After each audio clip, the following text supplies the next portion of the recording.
Chapter 845, Scared to Death. Chapter 845, Scared to Death. Proofreader Papatonks. Qingqing, don't do this. Zhuofan's gone. He's not here.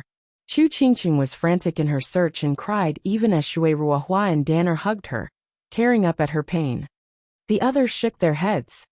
This is called being obsessed. Chu Qingqing did not listen to reason, shaking her head and pointing at the flashing ring with joy. Senior sister, he's still alive and here too. Just look, only we have this pair of rings, and they only react when the other is around. This is his keepsake. He's definitely here. Chu Qingqing was desperate in convincing everyone of this reality, but they only saw it as her lying to herself, wanting to believe with every fiber that Zhuofan was in this world. Qingqing, I may not know that ring, but we have scanned this place for 100 miles around, yet there's no one here but us. Elder Du soothed. Chu Qingqing bit her lip, not giving up. No, he's close by. It's just that you can't find him. No one can find him with his skills. Only I, as his wife, know in my being that he is here. That's enough, Chu Qingqing. Elder O shouted in anger, a vein popping on his forehead. We're Genesis stage experts. Yet you're saying we can't even find some brat? We can find something as small as an ant, let alone him. Since we did not find him, then he isn't here. How long are you going to continue this crazy act? Glaring at him, Chu Qingqing still called out Zhuofan's name. Zhuofan, it's me, your wife. Please come to me. Don't just stand there, take her away. Elder O's patience was at an end as he stared at Wu Qingqiu. Bobbing his head, he went to Chu Qingqing with a sigh. Junior sister Qingqing, there's something off about the ring, I'm sure of it. Zhuofan is gone now, and there's no way he can be here. Let's just get you back to Double Dragon Manor, and get some rest. No, the ring never lied to me. He's here. Struggling with all she had, Chu Qingqing kept crying out, Zhuofan. In his sealed space, Zhuofan gnashed his teeth and shut his eyes, even though tears gathered at the corners. He knew he shouldn't have met her, because he could not take the parting. Qingqing. The heart prevailed in the end, and Zhuofan spoke in a low tone. All shuddered at the heavy tone, unable to overcome their shock. Chu Qingqing was overjoyed. Zhuofan, is it really you? I knew you're alive. Is Zhuofan actually alive? The elders looked around frantically. With him alive, the case of the sect's destruction has a solution. Yet no amount of searching helped. A laughter came then. Ha ha ha. 3 imps trying to scan with your souls and face of yours truly? How pitiful. With a whoosh, black thunder flame erupted from that space, as high as a kilometer, and spreading for miles and miles. The black thunder flame took the shape of a giant with golden eyes, the flame within like 2 erupting volcanoes.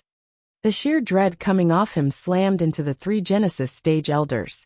They shuddered and felt like mere insects that could be stomped at any time. This. All craned their necks to watch the black fire giant, feeling their knees going soft at its power. Yi Lin fared no better despite knowing the truth behind it. He gulped. What is this? Did the 9 Serenities Sovereign descend? This power was at the level of his master, and only the 10 sovereigns wielded it. Everyone knows 9 Serenities Sovereign is missing, so how can he suddenly be in the mortal domain? Yi Lin was too shocked to make any sense of it. When a sacred beast inheritor was scared, much couldn't be said about the rest, looking white as paper and gasping for breath. The 3 Genesis stage elders were overcome with fear, looking at the huge face gazing at them with scorn. Ha ha ha, weren't you great before, you weaklings? Did the cat get your tongue? As senior. Elder Du's shaky voice barely got a word out as he bowed. May I know who senior is? The 2 golden balls of fire flashed as he cackled. Ha ha ha, mistaking respect for fear.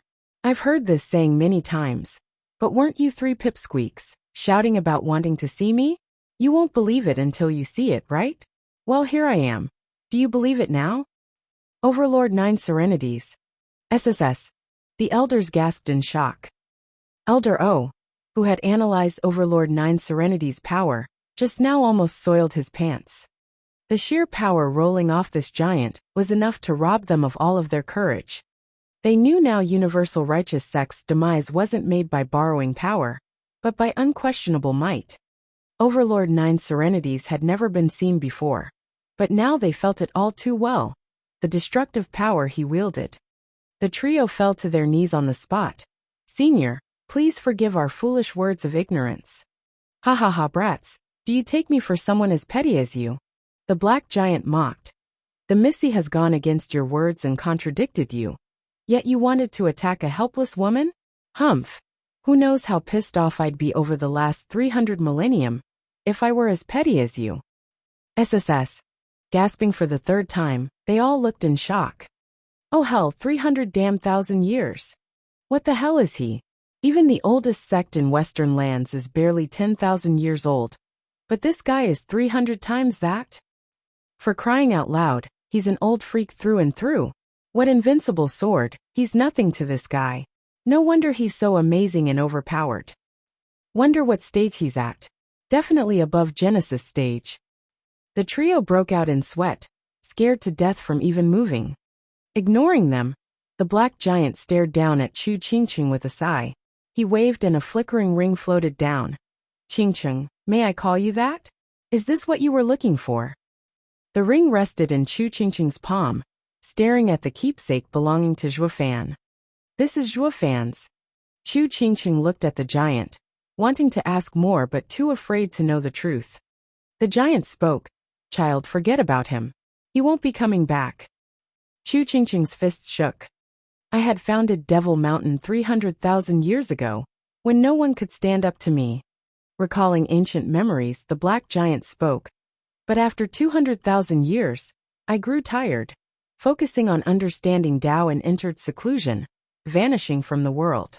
As it happened, in my rare travels in between across the world, I have met with disciples worthy of note. Zhuofan is one such disciple. To understand Tao, one must live in the world then rise above it. Most disciples do not roam the lands, but Zhuofan was still young, and so I let him go before taking him back to dwell on the experiences. I thought the skills I passed on to him were enough to safeguard him, but never have I imagined he'd be tricked by some rotten people. This is life, this is fate. The black giant sighed in mourning. The elders broke out in sweat. It's obvious now that it was revenge, but it's not like we can do anything to him either. Didn't you hear him? He was already at the top of the world 300,000 years ago, stopping all infighting before withdrawing. He's on a different level than our petty wars. All of Western Land's power won't be enough to even scratch him. Not to mention Devil Mountain isn't made up of one man. There's still plenty of disciples. If they come out, what would happen to the world? The elders were scared to death. Looking into this case any further would poke the hornet's nest. Not even the invincible sword would be so stupid. Chapter 846 Consideration. Chapter 846 Consideration. Proofreader Papatonks. But Senior, I've seen the same fire when Zhuofan died that I see today. Was that Senior as well? Unafraid of this giant's power, Chu Qingqing looked up with hope. The golden balls of fire flashed. Yes, that was me snapping my fingers. Well, crud, if just snapping your fingers turned 500 miles into a wasteland, then the old guy must be beyond almighty. The elder's heart jerked. Yilin barely held himself from lashing out. He knew what happened the best, since that was actually his doing. The fact that this black guy took credit for it proved. This is no Nine Serenities sovereign, but Zhuofan's high-class act. How did he make it so real though? He's even got 3 Genesis stage elders shaking in their boots. Glancing at the said elders, Yilin snickered inside. Then Zhuofan. Chu Qingqing was still hopeful. The giant was blunt. Is dead. Dead. Chu Qingqing recoiled from shock, paling. Zhuofan was in pain seeing his lover showing such utter despair. His nails drew blood as they dug into his palms, but his voice was firm. When I arrived, Zhuofan's soul was gone, his body mauled. In my rage, I removed everyone, down to the last man. I then took his body to bury him on Devil Mountain, before coming to handle any resentments. Some puny sects of Western lands showed some truly outrageous nerve to kill Devil Mountain's disciple Humph. It's all thanks to my insights in Tao that tempered my spirit, or else the whole of Western lands would have burned. The elders hung their sweaty heads, fear already prevalent in their terrorized hearts. Holy hell! The four sects had poked a god this time. Only fortune has it that his temper got milder, and he did not drag down the rest of Western lands with them.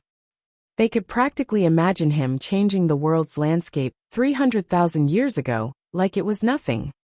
Good the four are done with, lest they troubled Western lands further. The elders instantly switched tunes, no longer looking into the unfortunate loss of four sects, but actually cursing them for asking for it, and getting what they deserved. You'd be better off messing with the invincible sword than this old freak. Does that mean he's truly dead? Not registering all of his words, Chu Qingqing gazed with dead eyes before slumping.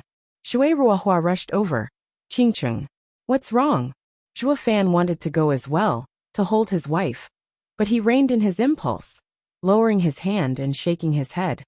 His heart was bleeding, but he found no other solution, not when his enemy was just too strong. It was tantamount to suicide, with no idea when he'd appear. He didn't want to drag her into this, and chose to cut off this cherished marriage he had barely formed. The thunder ring in Chu Qingqing's hand vanished and appeared before the giant's face. Listen up, you brats. Qingqing is my disciple's wife and now, a part of Devil Mountain. The black giant looked at Chu Qingqing. Tell her when she wakes up, that all of Devil Mountain will recognize her ring. To stay calm in the face of trouble, for it will flicker and shine with new hope. The giant vanished then, along with his power. Looking at the remaining inferno around them, the elders stood up at last, only to slump back down, gasping and lamenting their fate. Old Dew, that was scary as hell. That freak, senior felt worse than when meeting the exalted. You think? I bet not even facing invincible sword would get such a reaction out of me like that, senior. His dreaded aura was just terrifying. Yeah, the trio felt like they went through hell. Now fortunate they came out alive. Then they looked at Chu Qingqing. Hurry and take her to the sect. Elder O, junior sister Qingqing has fainted from heartache. We can't disturb her, yet Sir wants to return? Wu Qingqiu sighed. Elder O sputtered. Cut the crap. Who said anything about dragging her back? I'm telling you to carry this lady carefully, and tend to her health. She has to recover. Ugh. Everyone made weird faces. What's with the elder's mood flipping like that? 1 minute he snapped when Chu Qingqing contradicted him, and now he.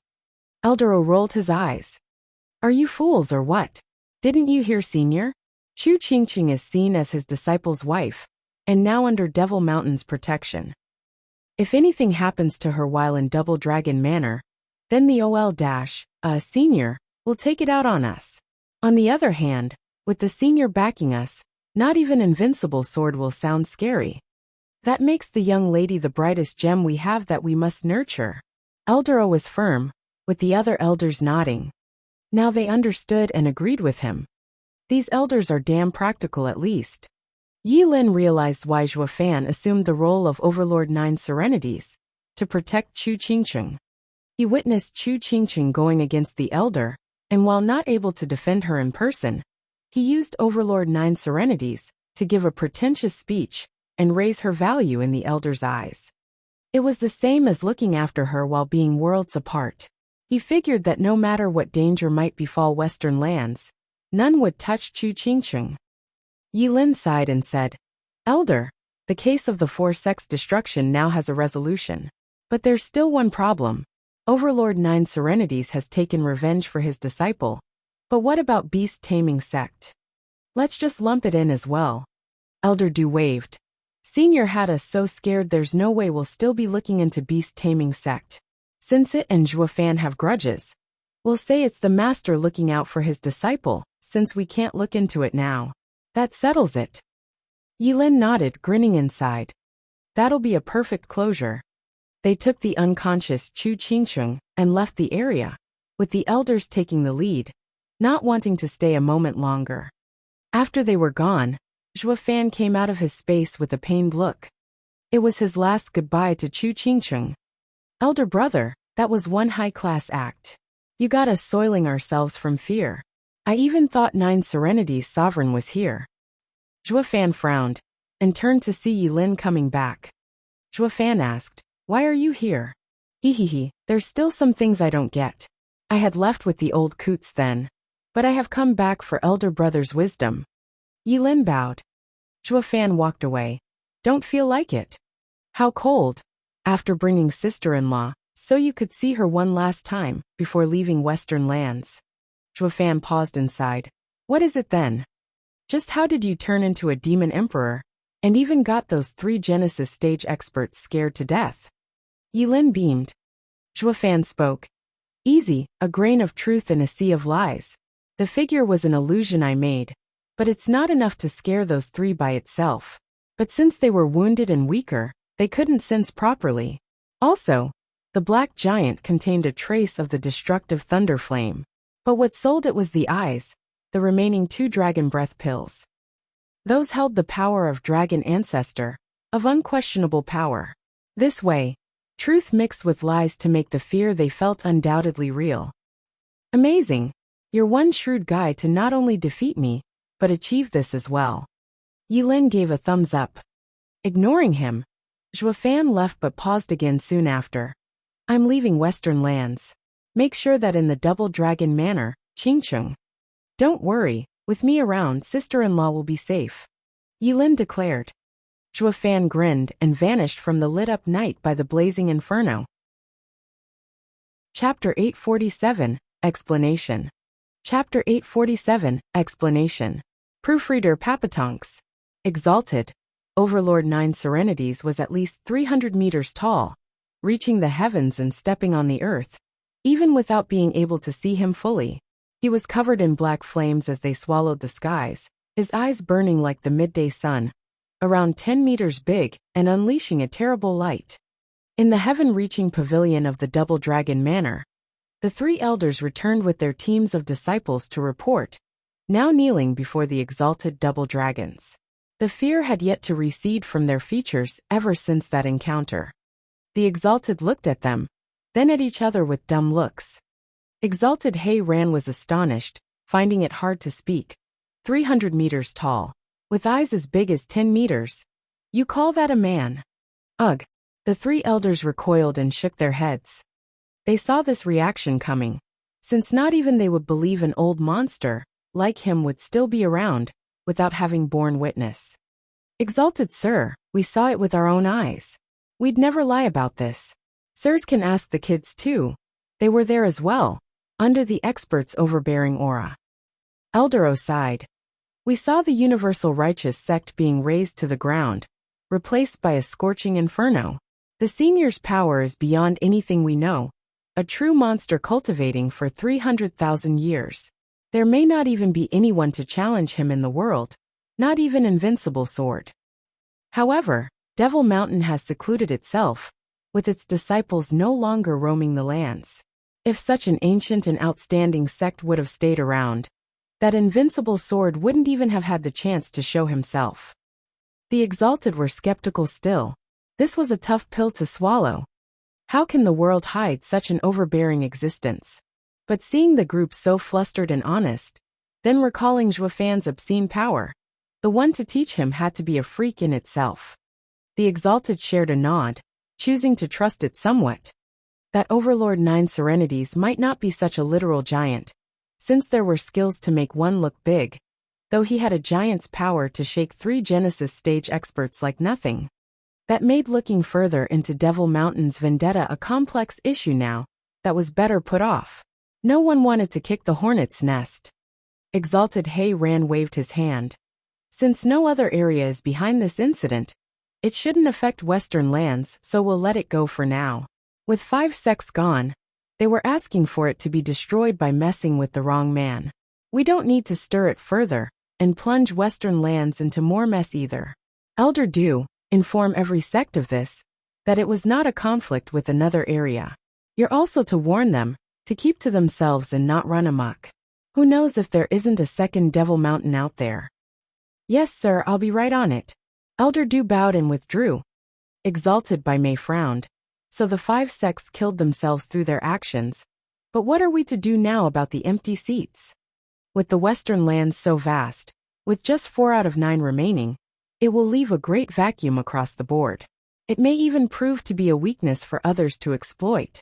Exalted He Ran sighed. We can't touch Devil Mountain, but now Western Lands has suffered heavy losses, affecting its stability.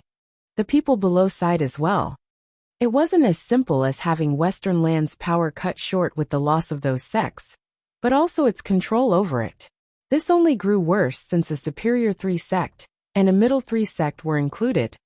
A Superior 3 sect didn't just have some mere venerables, but oversaw a large empire, as well as dozens of other neighboring nations, watching them for any infiltration from other areas. While Heaven Trailing Sect was the last Middle 3 sect, located around a third-rate empire like Tianyu, it still overlooked the dozens of other nations around. Adding to that was the beast-taming sect being gone as well, leaving no one in the Chuanrong Empire. At least a fifth of Western Lands was now out of the 9 sects' control. It was a severe blow to Western Lands' stability. Western Lands sects didn't just share control, but also danger. The chances were high that the central area might take advantage of this breach, crushing Western Lands' force like nothing as it invaded. This was the Exalted's greatest fear. Elder O pondered before speaking. Exalted sirs, this land might be empty, but not that big, with only Universal Righteous Sect's territory on the large side. Why don't we just split it among the other 4 sects? Absolutely not. Exalted He Ran shot it down. The domain of every sect is based on strength, on what they can take. Not having the strength aside, the sheer manpower required to be sent will be too much to get all that land under control. Don't forget the demon scheming sect's lesson. Elder O shook and hung his head in shame. How could I forget such a crucial point? The 9 sects had stabilized the Western Lands, but that was due to their hostility among each other and not unity. When one betrayed, the other 8 destroyed it. The same applied to every sect. The group held together under the same principle, watching each other like hawks. If one betrayed the sect, he'd be killed on the spot. But once a faction rose from a sect and settled outside, you could be sure it would grow and fight the original. Especially now, when the lands need support and help to prevent the outside enemy from creeping in. Xia Wuyue was rubbed the wrong way when he was kicked off his chair, and even brought outsiders to rebel. This situation was even worse, as when a sect would be split, internal discord would rise. Elder O was sweating buckets, cursing his loud mouth for such a rotten idea. He almost sent Western Lands to its doom. Exalted He Ran knew it wasn't on purpose, and only frowned at the problem. Wu Qingqiu bowed. Exalted sirs, I might have a proposal, though unsure if I should speak. There's no harm in speaking, Exalted He Ran urged. Wu Qingqiu began. The 9 sects overlook their own domain, safeguarding Western Lands. This makes it so only those people of every sect know their domains the best. Calling them local thugs isn't wrong in this sense. The Exalted looked at him hard. Exalted sirs, since 5 thugs died, rather than take one from the other 5, it's better if we pick a new thug from the empty places to defend Western Lands. You mean? The Exalted heard Wu Qingqiu's proposal and spoke at the same time. Foster a new power to make up for the empty 5 sects. Wu Qingqiu nodded. But what group in the secular world has what it takes to take on the duty of a sect? Exalted, I know of one that can take such a burden. Wu Qingqiu's eyes shone with determination. In our journey to Tianyu Empire, I discovered the Luo Alliance, filled with capable people, experiencing swift growth and looking out for others. Among their men, there are also experts from the demon scheming sect that the Alliance took in. With Double Dragon Manor's assistance, they are certain to grow even faster, to support Western Lands' peace. Exalted He Ran's brow shook, then looked at the rest. What do you think? Agreed. Agreed. Agreed.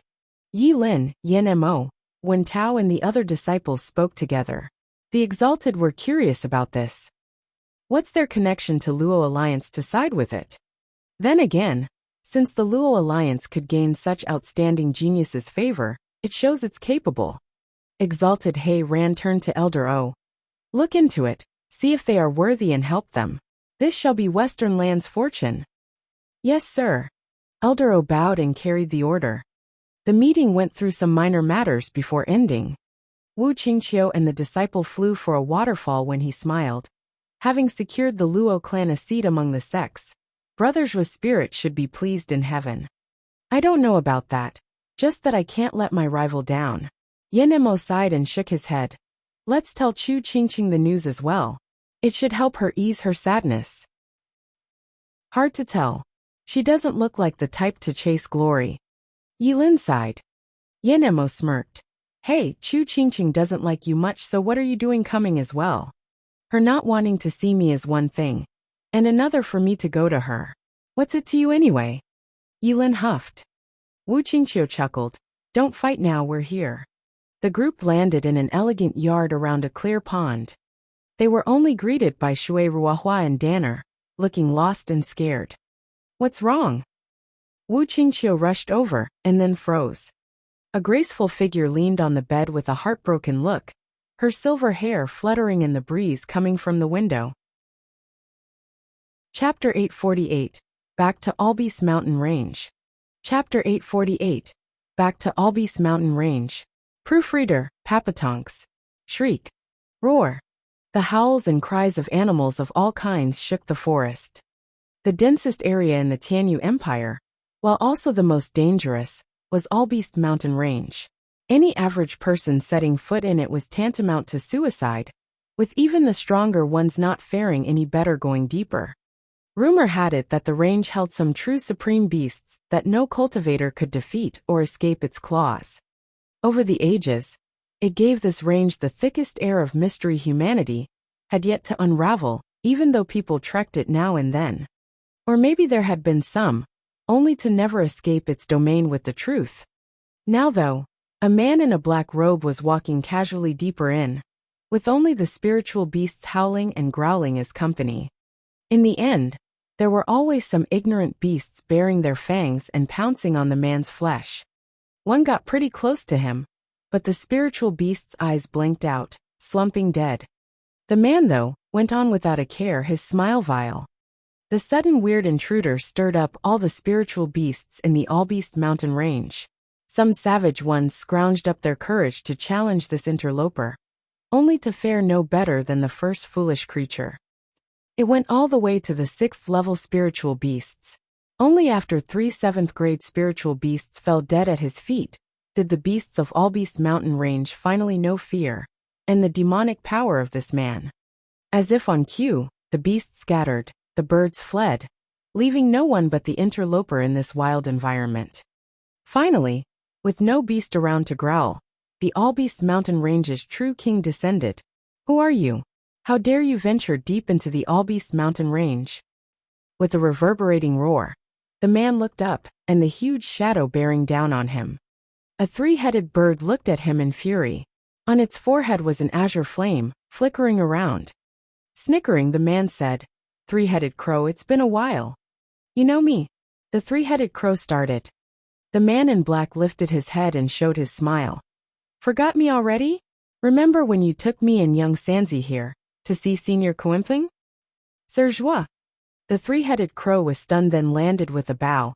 Forgive me for not welcoming you, Sir Joie. You honor us with your presence. I only heard there was a human making a scene, and was unaware it was you. Joie Fan waved him off. Ha ha ha, it's fine. I only came to see Kuimping. Since you're here, take me there. Well, the 3-headed crow looked conflicted. Sir Joie, 1,000 pardons, but I need to inform Master first of your sudden arrival. Please wait here for a moment. No beast will harm you with the Master's azure flame protecting you. Joie Fan raised an eyebrow, hearing the scorn. The 3-headed crow sounded respectful, but it was just veiled mockery. What he meant by Master's azure flame protecting you was in fact telling him he was nothing without it. How else would you have had an easy time coming here? You'd have long been a spiritual beast's meal by now. Don't get cocky. He's clearly mocking me for only coming here thanks to Kuimping's power. He couldn't be more wrong. Joie Fan squinted. 3-headed crow.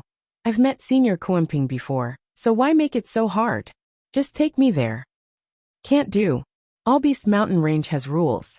To see Master, all must be announced first. You can only see him with his permission. Master would otherwise punish me for bringing you unannounced. The three heads shook his stance clear. Zhuofan sighed. That's such a waste, going back and forth when I'll meet the old guy anyway. How about this? You take me and I'll take full responsibility. Just say that I forced you. You? The three-headed crow cracked up, his eyes shone with disdain. Please, and here I thought humans have brains. Why sound so dumb then? I'm a great 9th level spiritual beast, and you think you can force me? You'd have a better chance with any other spiritual beast, thanks to the azure flame, but that treasure won't work on me. I have it as well. Forcing me? What a joke, ha ha ha. It was plain to Zhuofan what he was thinking, so he smiled. While his left eye shone with the black thunder flame, unleashing its dreaded aura. Ooh! As if smacked by a mountain, the three-headed crow slammed into the ground, its azure flame flickering to stay alive before dying out. The 6 beady eyes widened in shock. The greatest gentle flame, chaos flame, belonging to the lord of the sacred beasts, the head of 5 great sacred beasts, was just destroyed. How? It was one of the 5 greatest powers born out of chaos, so how could it just cave? The three-headed crow refused to believe what happened, but looking back at the blackness burning in Zhuofan's eye made his heart shudder. It felt like staring death in the face. This human has the power to kill sacred beasts.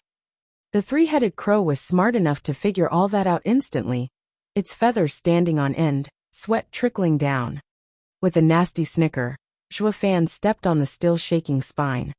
Now you can raise your head high and declare to Kunping that I forced you. The head shook in fear.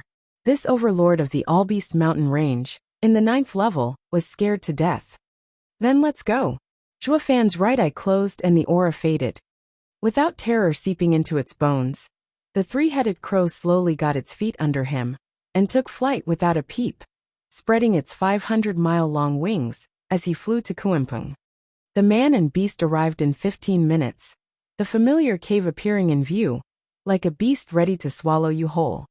The three-headed crow landed next to it, since he couldn't just bring someone unannounced, having already defied his rules. Not like he had a choice, not when the human was stronger. The three-headed crow braced and shouted, "And Master, Sir Zhou has come to see you. Dad's here." The first to shout was a cheerful youth, followed by a flash of red. Gu Santong shot out of the cave and into Zhuofan's arms. "Dad, you came at last." Zhuofan softened and smiled. "Young Sanzi, I didn't come just to see you. Your old man will always be by your side." "Really?" Gu Santong cheered. "Great, Dad will stay with me. Awesome, Dad is."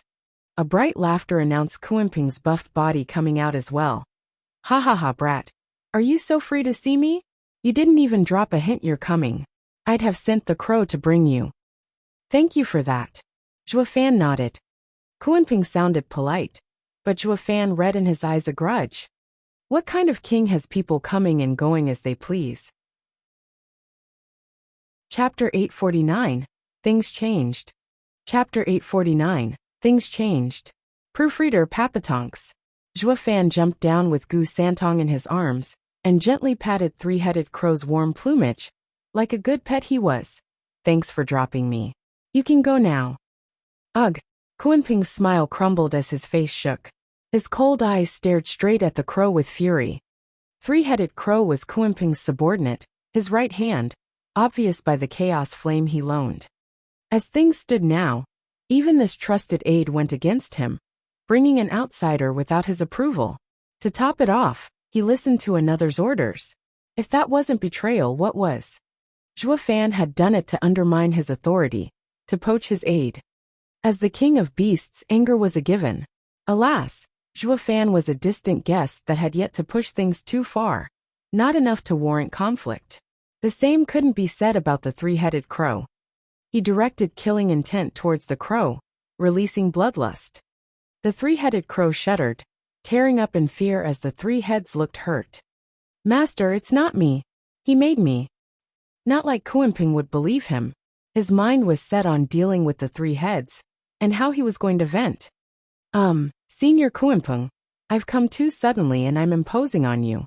I had forced the 3-headed crow to take me before informing you. Do forgive me."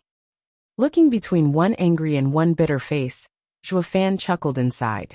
Speaking at the perfect moment, whether intentionally or not. Kunping was outraged, not bothering to mask it as he cursed inside. He's under me and I can do what I want with him. What are you doing helping him out? Since he still had use for Zhuo Fan, he had to rein it in. He let out a long breath, pushing the anger down, and speaking in a calm tone. Gu Santong got ahead of him though. What's so bad about it? Dad's one of us. Wherever I am, it's Dad's home. No point of informing, when he's just coming home anyway. Right, Uncle? Yeah, ha ha ha. Kunping turned to Gu Santong with a weird look, then let out a dry laugh. Three-headed crow, listen here. Zhuo Fan is one of us, so he can come see me anytime. Understood? Kunping's smile turned into gnashed teeth at the end, glaring at Three-headed crow. Gu Santong was oblivious to the subtleties, taking it at face value. Kunping was just teaching his men to look after Zhuo Fan. Zhuo Fan knew how to read between the lines though. Sour since his own man was listening to another's orders. Zhuo Fan shook his head. The three-headed crow felt victim here, bobbing his heads. Don't just stand there looking dumb. Stand aside and wait for Zhuo Fan to leave. Glaring at him one last time, Kunping found Three-headed crow even more of an eyesore. Three-headed crow didn't make a peep. It just sat there at the side, like a good subordinate. Gu Santong asked, Uncle, you're looking mighty angry today. What's up? Nothing, just a toothache. Kunping waved his hand. Zhuo Fan almost cracked up. Toothache? You're a sacred beast for crying out loud, immune to cold weapons and the world's elements. Yet you're telling me you got a toothache? Are you alluding to something here? That maybe I pissed you off? Gu Santong frowned. Even for him this reason was hard to accept, but he didn't push it. He returned to hugging Zhuo Fan's neck. Uncle, you can just have the bird leave. He doesn't need to send him off because Dad said he'll always be by my side. He ain't leaving, he. Oh, what? Kunping jerked around at Zhuo Fan and shouted. Is young Sanzi right?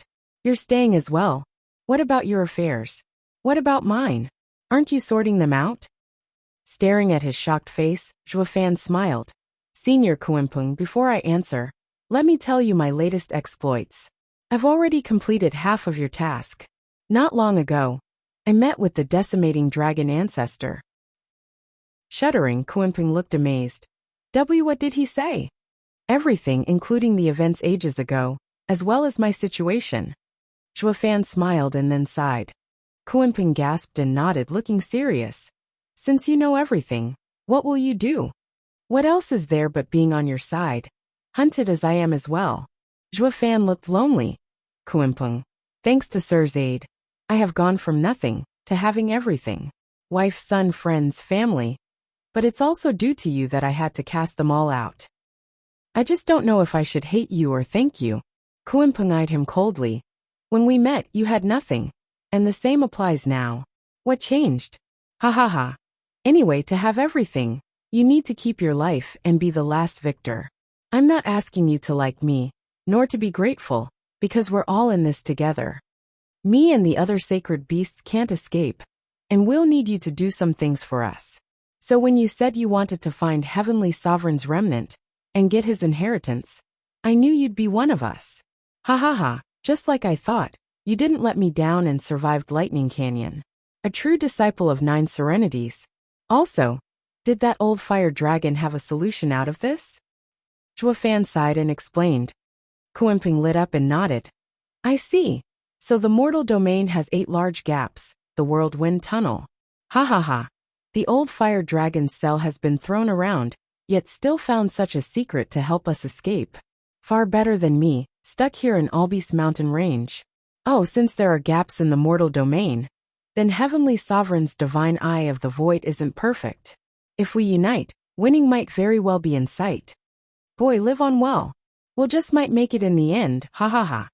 Patting Zhuo's shoulder, Kunping laughed like he was the winner. Zhuo Fan wasn't in the mood to join him. This was a grudge since ancient times. Yet now he got dragged into this mess. He even had to forsake everything. Zhuo Fan's heart was in pain. He sighed and left with Gu Santong. Young Sanzi, you're coming with me now. We'll never separate again. Wait, where are you going? Kuimping shouted. Zhuofan spoke. I need young Sanzi's help to deal with Dragon Ancestor's task. Since he's in this mess as well, I don't need to push him away. The task he gave you should be much easier with just you alone. If in trouble, you can always send me a message for help. So there's no need to take the child with you. It's better for him to stay here and learn from me. Maybe Qilin will be needed later, for the 5 great sacred beasts to unite. Kuimping squinted. Zhuofan sneered at his words. Teach? I know exactly how Sundering Thunder Phoenix died. I don't want young Sanzi to die without even realizing, just so you could take his power. There's no way I'll leave my son in such danger. Gu Santong looked lost. Young Sanzi, come with me if you believe me. I'll explain it later. Zhuofan spoke. Gu Santong looked deep in his eyes then nodded. Kuimping's eyelid twitched and he mocked. You think you can just leave Zhuofan? Where do you think you are? Your backyard. Maybe not before, but now things have changed. Zhuofan pointed, and a huge golden flame appeared. Kuimping gasped. Old dragon's dragon breath pill? The 3-headed crow jerked back in fear. Humph, you think it can hold me? Kuimping sneered. It may be his strongest attack, but I'm no weakling either. We've been fighting for ages with none coming out on top. You think you can scare me? You're not.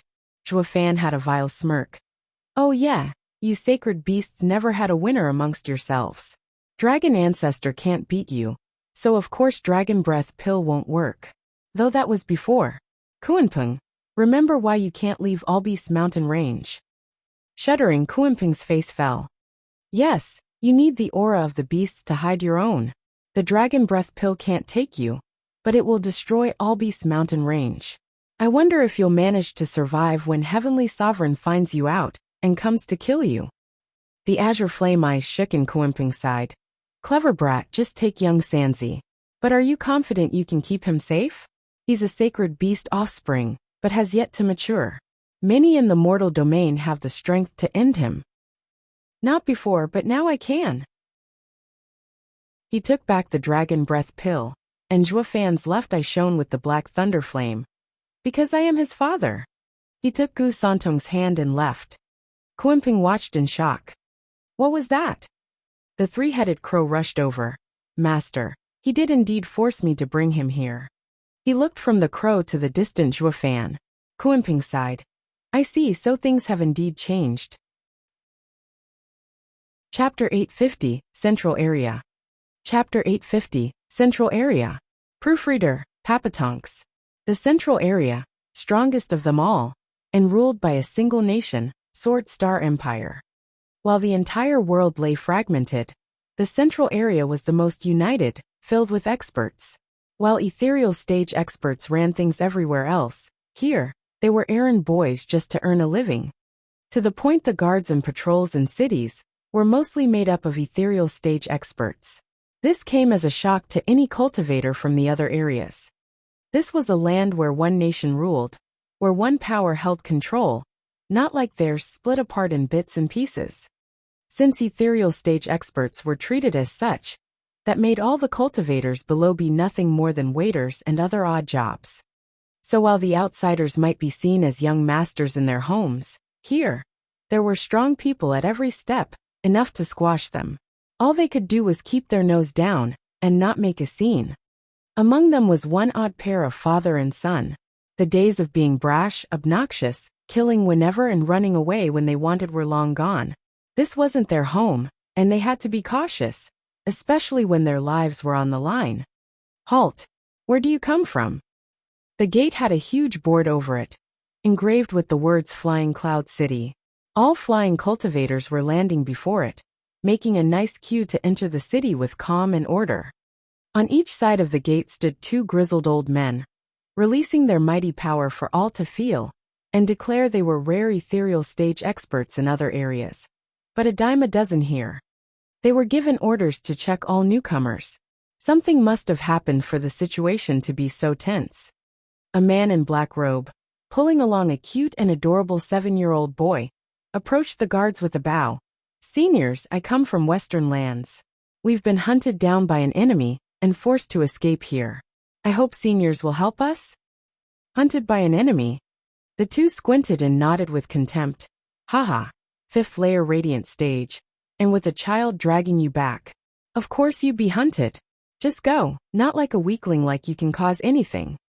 Yes, thank you, seniors. Bobbing his head, the man in black rushed in and dragged the boy, running even. The two watched the pair with derision. This is being weak, unable to rise above their station all their lives. Right? Those bugs will soon find the central area much harder than Western lands, ha ha ha. The two mocked at their expense, and continued with the queue. But then they felt a sudden chill in this clear weather that made them shudder. Like there was some savage beast looming behind them. Swishing around, all they saw was a busy street, with people going to and fro. The two looked around in doubt. Did you feel that, old man? Yeah, like some viper was staring me down about to take my life. You too? Yeah. The other old man nodded, but then he shook his head. Must be our imagination. It's only been a month since Lord Dongfang slaughtered hundreds of soul harmony experts, driving fear into us. Now everyone is in a panic, but there's no way those thieves would do anything in broad daylight. Especially not targeting nobodies like us, ha ha ha.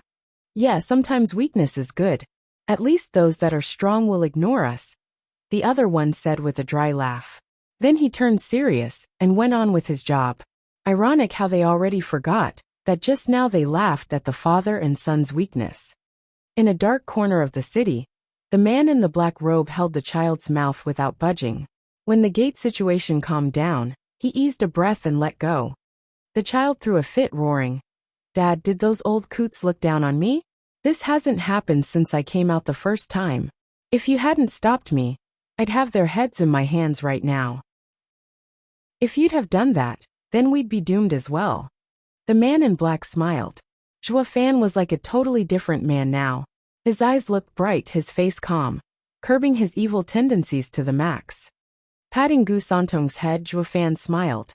This isn't Western lands. Flying Cloud City is the center of one of the central area's 9 domains. The ruler is one dreadful expert. Meeting him will make it very hard for us. What's there to fear? Don't you have dragon ancestors' dragon breath pill? Just blow it in his face and he's toast. Gu Santong stuck out his head while shouting. Zhua Fan sighed. There are only 2 dragon breath pills left. I don't want to use them unless absolutely necessary. In the mortal domain, a treasure like dragon breath pill is of utmost value. Especially that. Zhua Fan's eyes were firm. People have to be strong themselves to be safe. I don't want to ruin my cultivation with tools.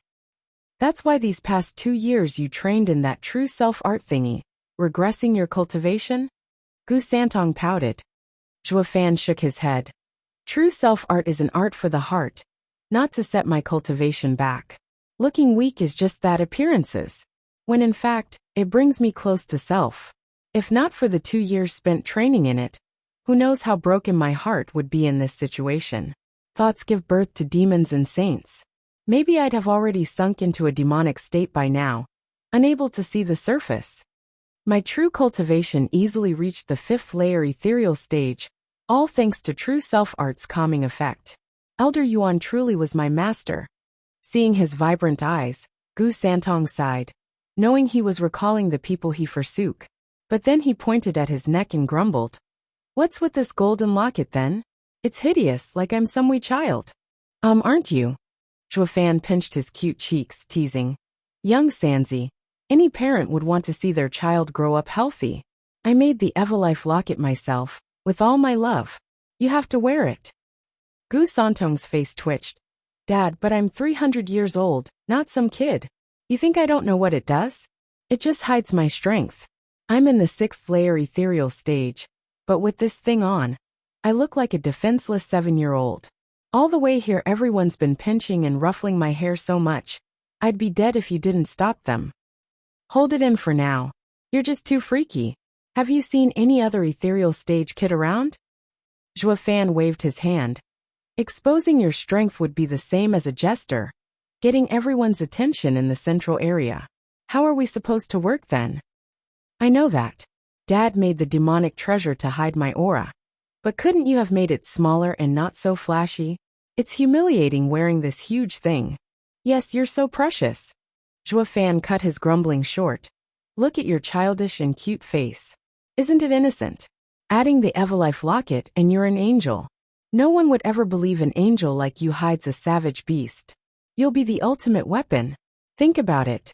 When we meet some enemy too tough to fight, everyone will ignore you, leaving you room to break them with your fist. Ain't that cool? Gu Santong scrunched up his cute face, then nodded. Makes sense. That's my dad, already setting up the stage. Dad, when will we fight him? Hopefully never. Zhua Fan's eye twitched and turned around at the city's center. The former best of Eastern lands, Shengguan Feiyin, now the lord of one of Central Area's 9 domains, lives there.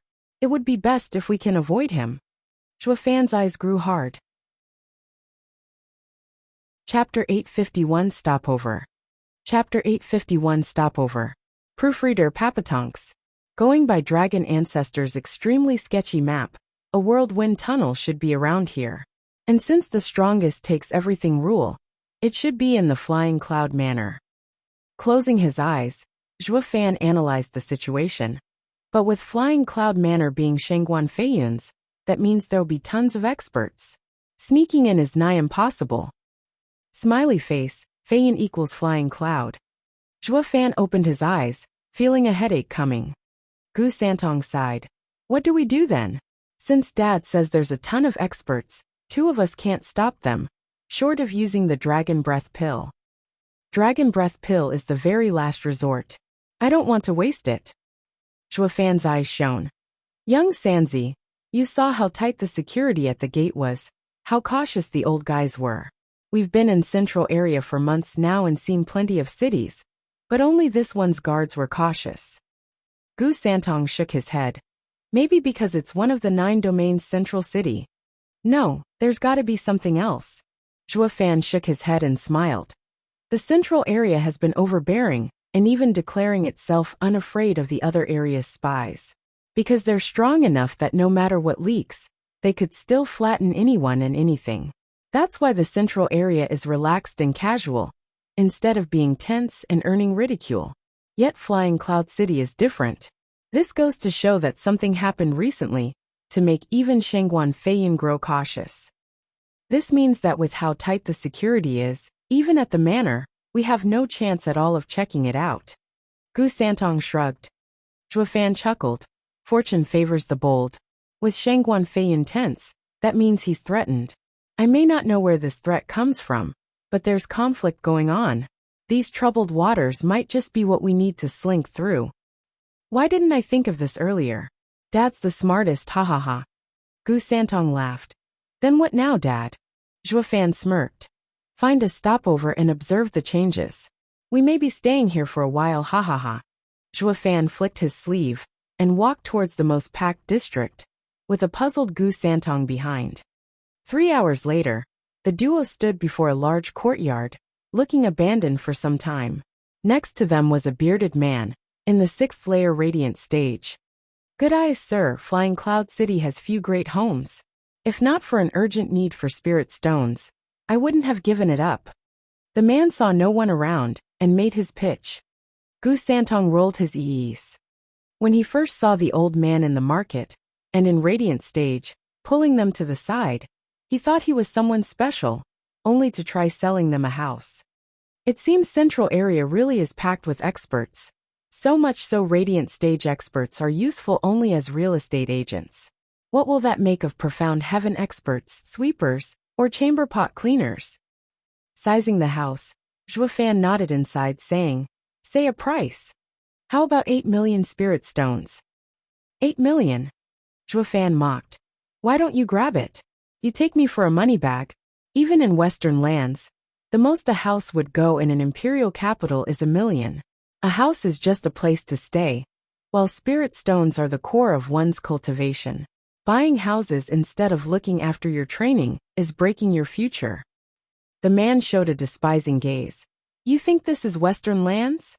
In Central Area, unless you're of amazing talent, you're a nobody. Look at me. If I roamed the Western lands a bit, I'd already have some prince or noble bowing to me. Here though I'm just an agent. Run out of Central Area then. Be someone among nobodies than a nobody among geniuses. Or is it that someone of Sir's strength can also make you rise? What rise? With my talent, I can't even get out of central area. The man gave a heartbroken sigh. I'll be honest with you, I came here with my lord. He is a soul harmony expert, a guard in Flying Cloud Manor. He's one of the best in this region too. And later, Zhuo Fan cut him off impatiently. Since your lord is cared for by the Flying Cloud Manor, then he should be valued, so why? Sigh, it's all fate in the end. The man waved his hand. We've been having it well at first, eating and drinking our fill. But just a month ago, the manor had a break-in, with the thief almost making out with some great treasure. The Sword King Shangguang Feiyan found out and flew into a rage, killing hundreds of soul harmony experts on the spot, including my lord. It wasn't his fault though, since the thief broke in even with Genesis stage experts in the manor. But when the lord got angry, they are the ones suffering. So your lord died and now you're selling his home? Zhuo Fan figured it out. Now he knew why the city was so tense. Someone snuck into the manor. Since the thief went for his target, but still didn't succeed, now waiting for another chance, the Flying Cloud City must now be under tighter security to stop him from getting help as well. Otherwise, the Sword King would have just focused on tracking him down instead if he succeeded. Since the treasure was still in the manor, the thief would try again. The perfect moment for us to slip in. Zhuo Fan grinned inside, a plan already forming in his mind. Actually, you can tell yourself by looking at me that I'm an errand boy. How could I pocket 8 million? Afraid Zhuo Fan might label him disloyal, the man played the victim here. Sir, just think. Even with my lord a city lord's guard, I am just a guard servant. Could a radiant stage cultivator handle a lord's house? When my lord died, the treasures and pills in the house were stolen by ethereal stage experts, leaving this place empty. So they let me look after it, deal with the asset, then move back home to have some status, rather than a nobody here. That's why the 8 million won't be mine alone, but split among many experts. If you still find it excessive, I will lower it to 5, but that's my final offer. I'm only cutting the price since I'm in a hurry to leave. If you don't agree, I'll just have to sell it to someone else. The guy looked aggrieved, but none of it got to Zhuo Fan, who kept staring at the house. The guy frowned. He already played his role to perfection, and even cut the price. What's the holdup? Is he poor? Doesn't look like it. Since he's pensive, then he's on the fence about buying it and should have the money, just that the price is steep. His eyes lit up and rushed to say, Sir, I'll come clean. This house is special. How special? Zhuo Fan cocked an eyebrow. The guy shook his head. I don't know. Since my lord had many secret rooms in it, for cultivation, refining, maybe even alchemy. Others split its wealth after his death. But it's not clear if they took all of it. As long as you find one item, maybe you'll break even.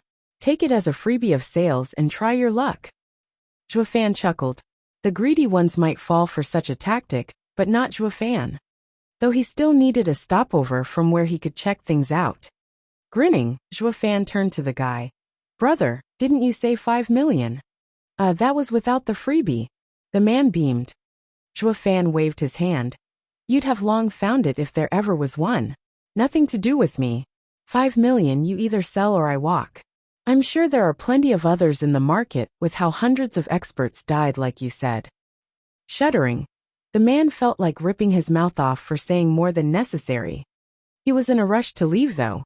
If he didn't sell it now he'd be stuck. He had no choice but to lower the price. And so, the two finished the deal and Zhuo Fan brought Gu Santong into the house, unaware that this place already had an owner. Chapter 852 Freebie. Chapter 852 Freebie. Proofreader Papatonks. Freebie. Like an innocent child, Gu Santong was all smiles as he skipped into the house in excitement. One moment he was on a beam, the other in the pond, looking up every nook and cranny for that previous stuff. Zhuo Fan let out a chuckle. Young Sanzi, that man only said it to bait us into buying the house. There's no freebie. If there was any, they have long found it, and left us with nothing. Maybe not, Dad. skipping still. It did not put a damper on Gu Santong's excitement. Maybe those idiots couldn't find it while we can. With Dad's smarts and my nose, we'll sniff out any secrets. Zhuo Fan shook his head. Young Sanzi, and what if you find it? A puny soul harmony stage's toy is junk to us. There's dozens of stuff in my ring, and any one of them is superior by far. Why waste your energy? Gu Santong shook and looked back, though his searching never missed a beat. Zhuo Fan found it odd, then he exclaimed. Young Sanzi is a child at heart. It's not about finding something but the journey. Young Sanzi used to search for herbs not just to fill his belly, but also to play. Then Zhuo Fan and Kuanping gave him more herbs than he could swallow, but took away the fun. His belly was stuffed, but had nothing this child could do for fun. Zhuo Fan looked at young Sanzi ashamed. He failed as a father, feeling guilty for not having understood his heart. Young Sanzi, go search. If you find it, tell me. I want to see it as well. Zhuo Fan shouted at the child darting around. Gu Santong looked back with a wide smile. I'll be sure to find it. Gu Santong was gone. Looking at the flash of red, Zhuo Fan shook his head, smiling inside. Dad, I found it. There's a treasure here. Gu Santong's cheerful cry came. I bet this is something Dad hasn't gotten yet. Zhuo Fan was stunned. There's actually something here? That was quick. Maybe that thief was right about being a freebie here. Zhuo Fan followed young Sanzi's voice, arriving before a run-down building. Zhuo Fan sized it up. Isn't it just a shed? The Lord must have been a weirdo to set up his cultivation room here. Or is it out of paranoia? Yeah, that has to be it. Those ethereal and radiant stage experts wouldn't think twice about looking here. Zhuo Fan not once thought about the stuff that might be hiding here, since hardly anything could impress him now. He only came to cater to his son's excitement. It's what a father must do. Young Sanzi, what did you find? Let me Zhuo Fan cheerfully entered the shed, only to freeze in shock. In the middle of the shed lay a girl, with an egg-shaped face, sharp eyes, rosy skin and thin waist. By the looks of it, heavily wounded, if the pale face and red line from the mouth were to be trusted. Young Sanzi squatted next to her and pointed in excitement. Dad, treasure woman, hee. Zhuo Fan's face twitched, revealing a vile smile at young Sanzi and bopping his head. How old are you? How is a woman a treasure? I'm only 3.5 centuries old. Gu Santong was annoyed. I'm no child. I know plenty of stuff. Ugh. Zhuo Fan was speechless. I stand corrected. He isn't a child at heart, but a shifty old man using his appearance to his advantage. He doesn't need compassion, but a heavy hand. Zhuo Fan eyed Gu Santong. Young Sanzi, what will you do with your find? Since you're 3 centuries old, it doesn't look like you can use it as you are. Blushing hard, Gu Santong knew exactly where Zhuo Fan was going.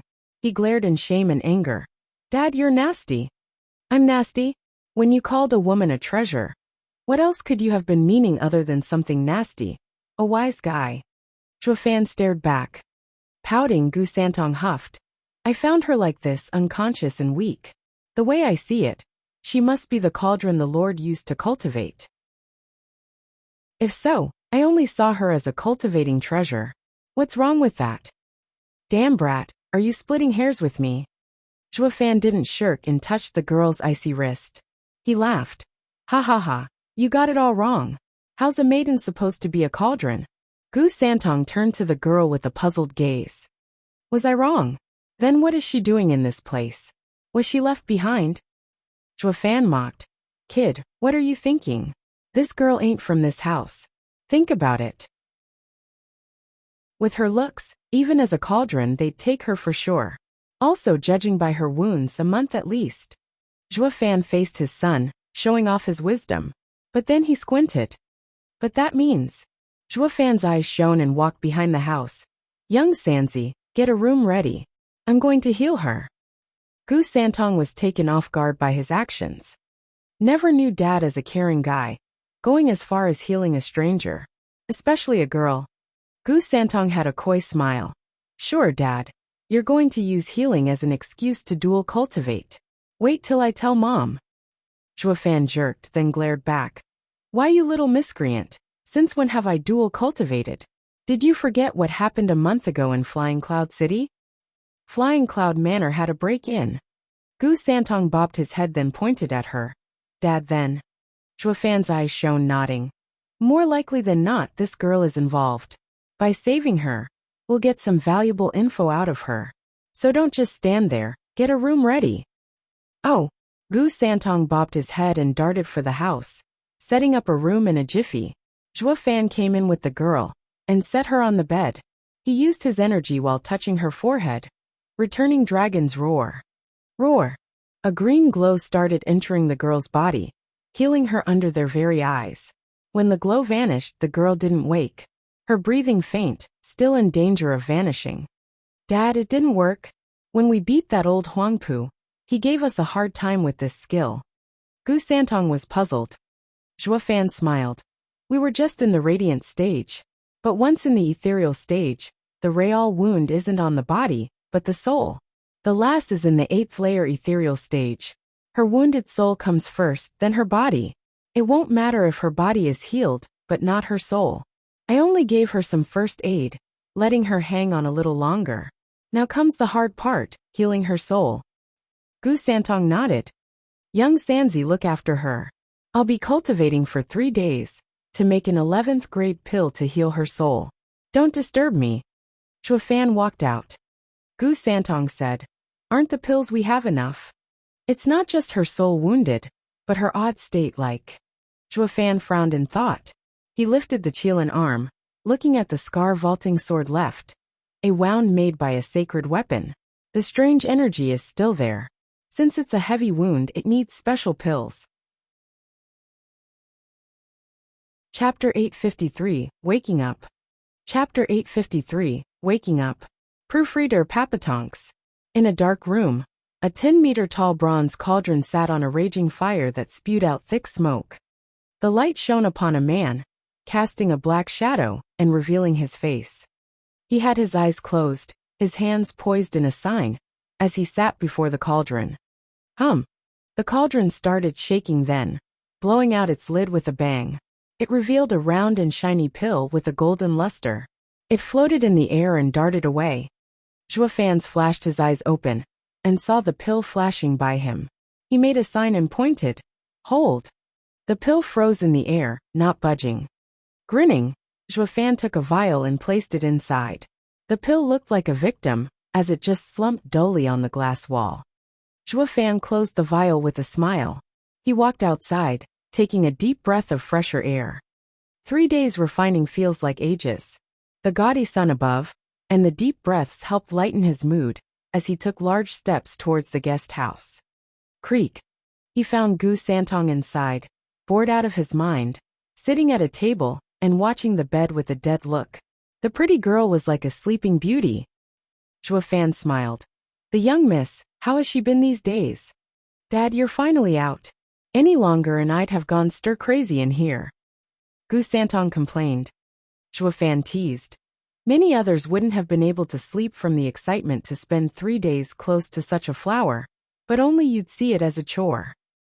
Like you said, I first need to be equipped. Gu Santong looked at his small stature and sighed. Zhuofan's face twitched, rolling his eyes. Damn brat, you will one day.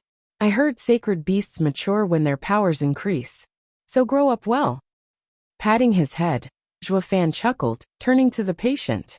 Gu Santong held his chin, then shook his head.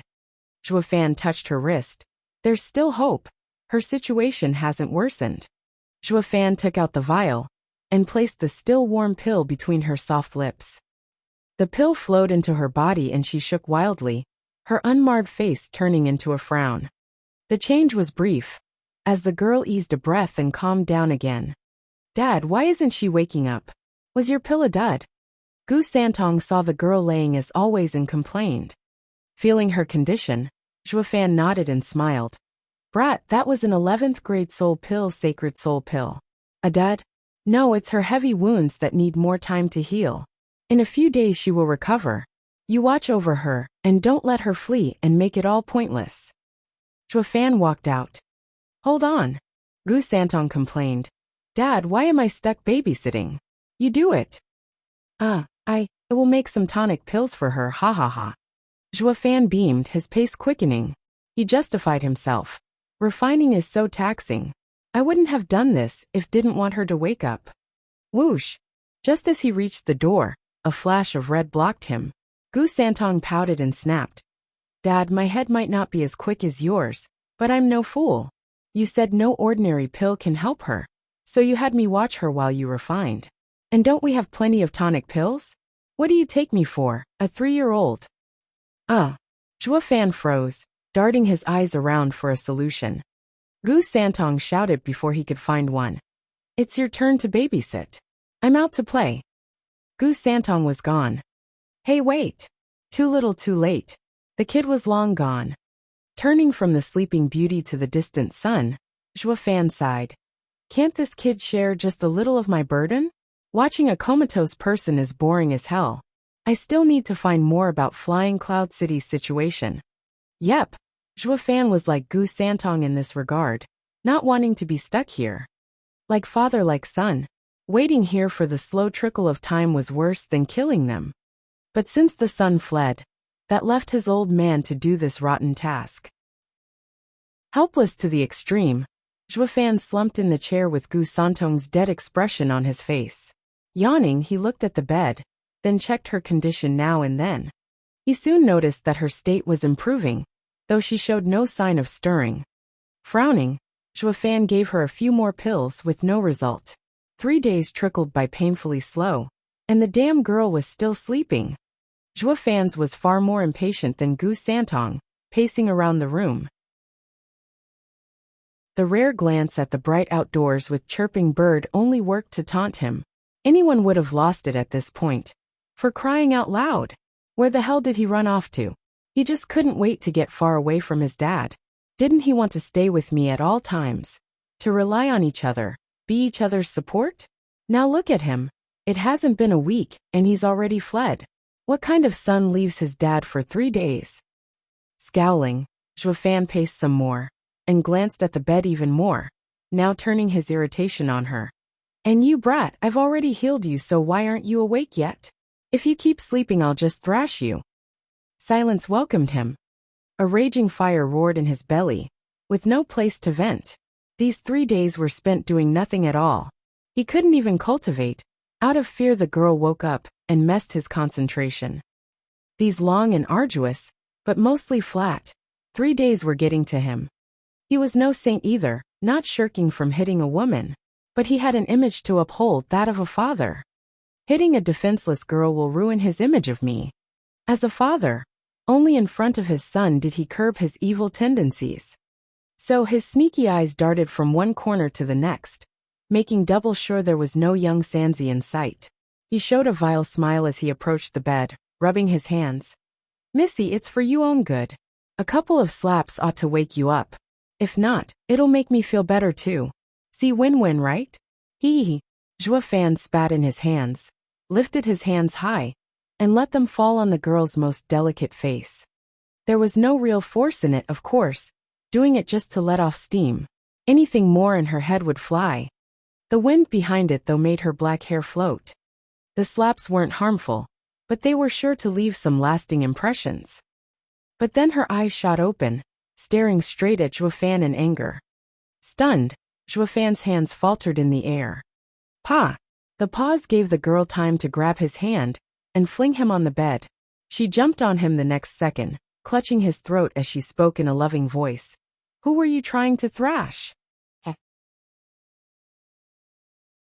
Chapter 854, Oopsie.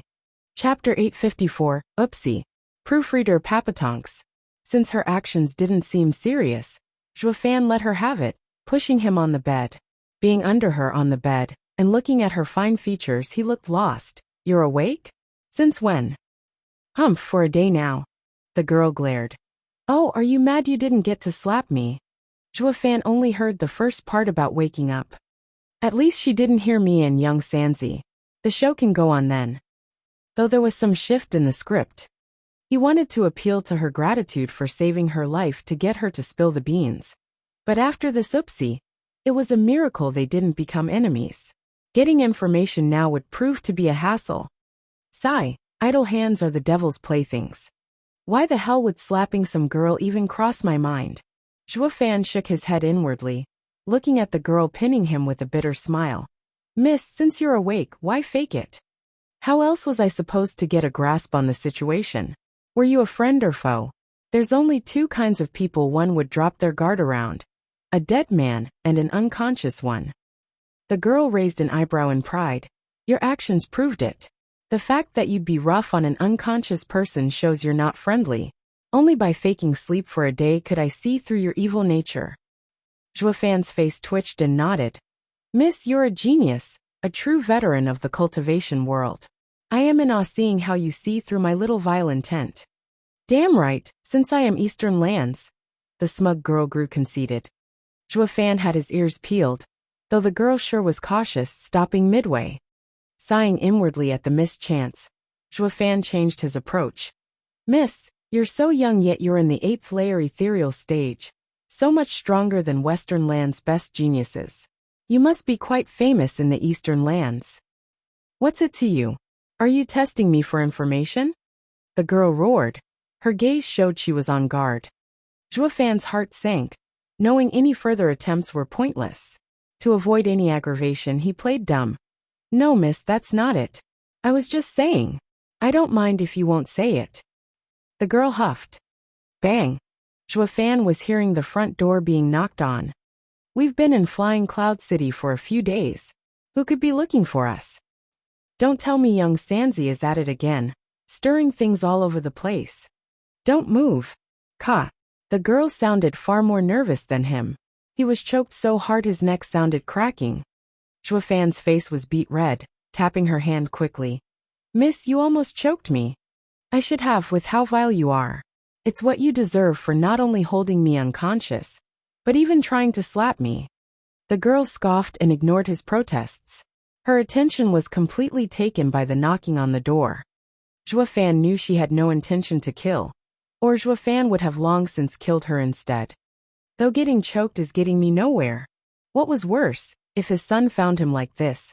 What of his righteous image of a doting father? Zhuo Fan resorted to fake pleading. Miss, I'm but an alchemist. I healed you. You shouldn't harm your savior. Eyes shaking, the girl hesitated before easing her grip. I know that. Clearly your mind is skewed since you wanted to slap me just now. But after waking, I sensed you giving me pills and knew you saved me. I'll let you go now, but don't you scream or try anything. Got it? Zhuo Fan bobbed his head, his hand zipping his lips. Only then did the girl take away her hand. Dad, there's someone at the door. Should I go see ya? After having his fill outside these 3 days, Gu Santong popped out of nowhere. Only to come upon this vivid picture. Quite the compromising position too. Zhuo Fan on his back, with a girl straddling him.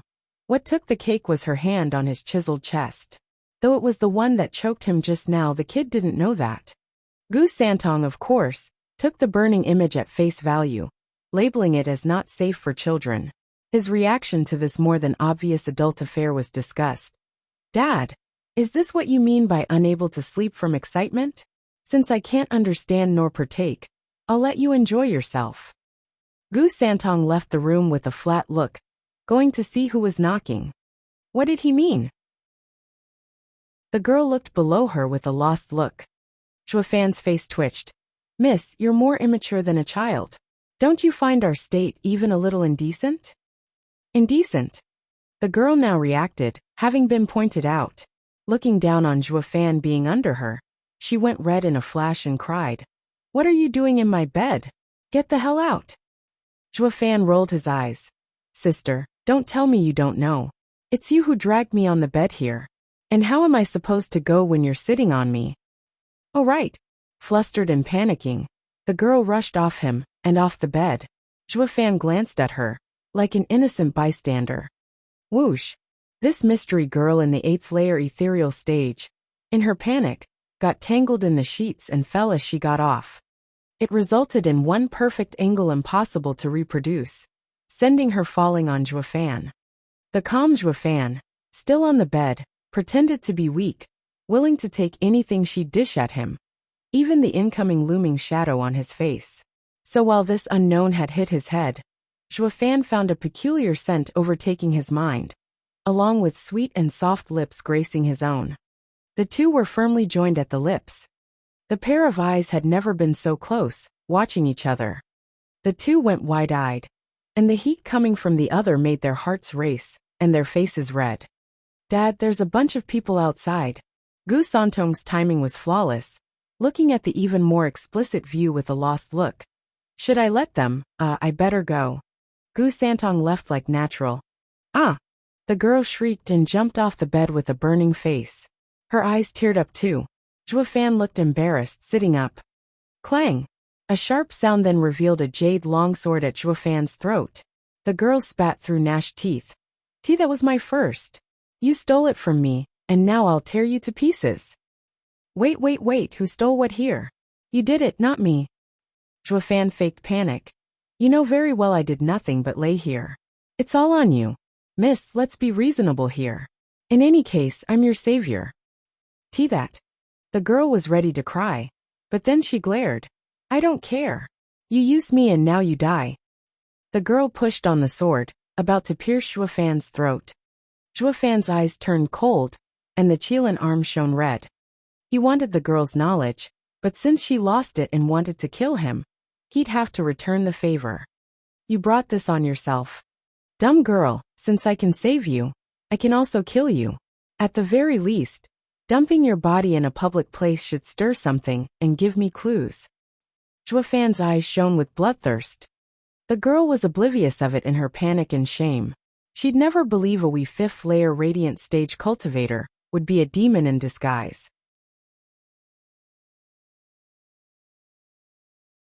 Chapter 855 Inspection. Chapter 855 Inspection. Proofreader Papatonks. Clang. This was the only sound made by the sword as it flashed for Fan. The scarlet glow that followed hid within a bestial nature, one of power and wildness to turn any ignorant to mush.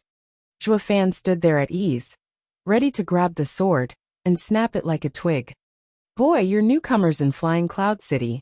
"Yeah, we're Flying Cloud Manor Guards. We have orders to inspect every recent newcomer. Where is the master of this place? Call him out." The loud shouts from outside entered the duo's ears. Pausing, the girl's blade went back to her body, stopping the attack. Her brow tensed at the sudden interruption. Fan pondered before he smiled inwardly. This chick must have gotten scared when she heard Flying Cloud Manor. Being found out was the last thing on her mind, which helped confirm Fan's guess. The girl had been involved in the break a month ago. With a sinister smile, Fan's eyes shone.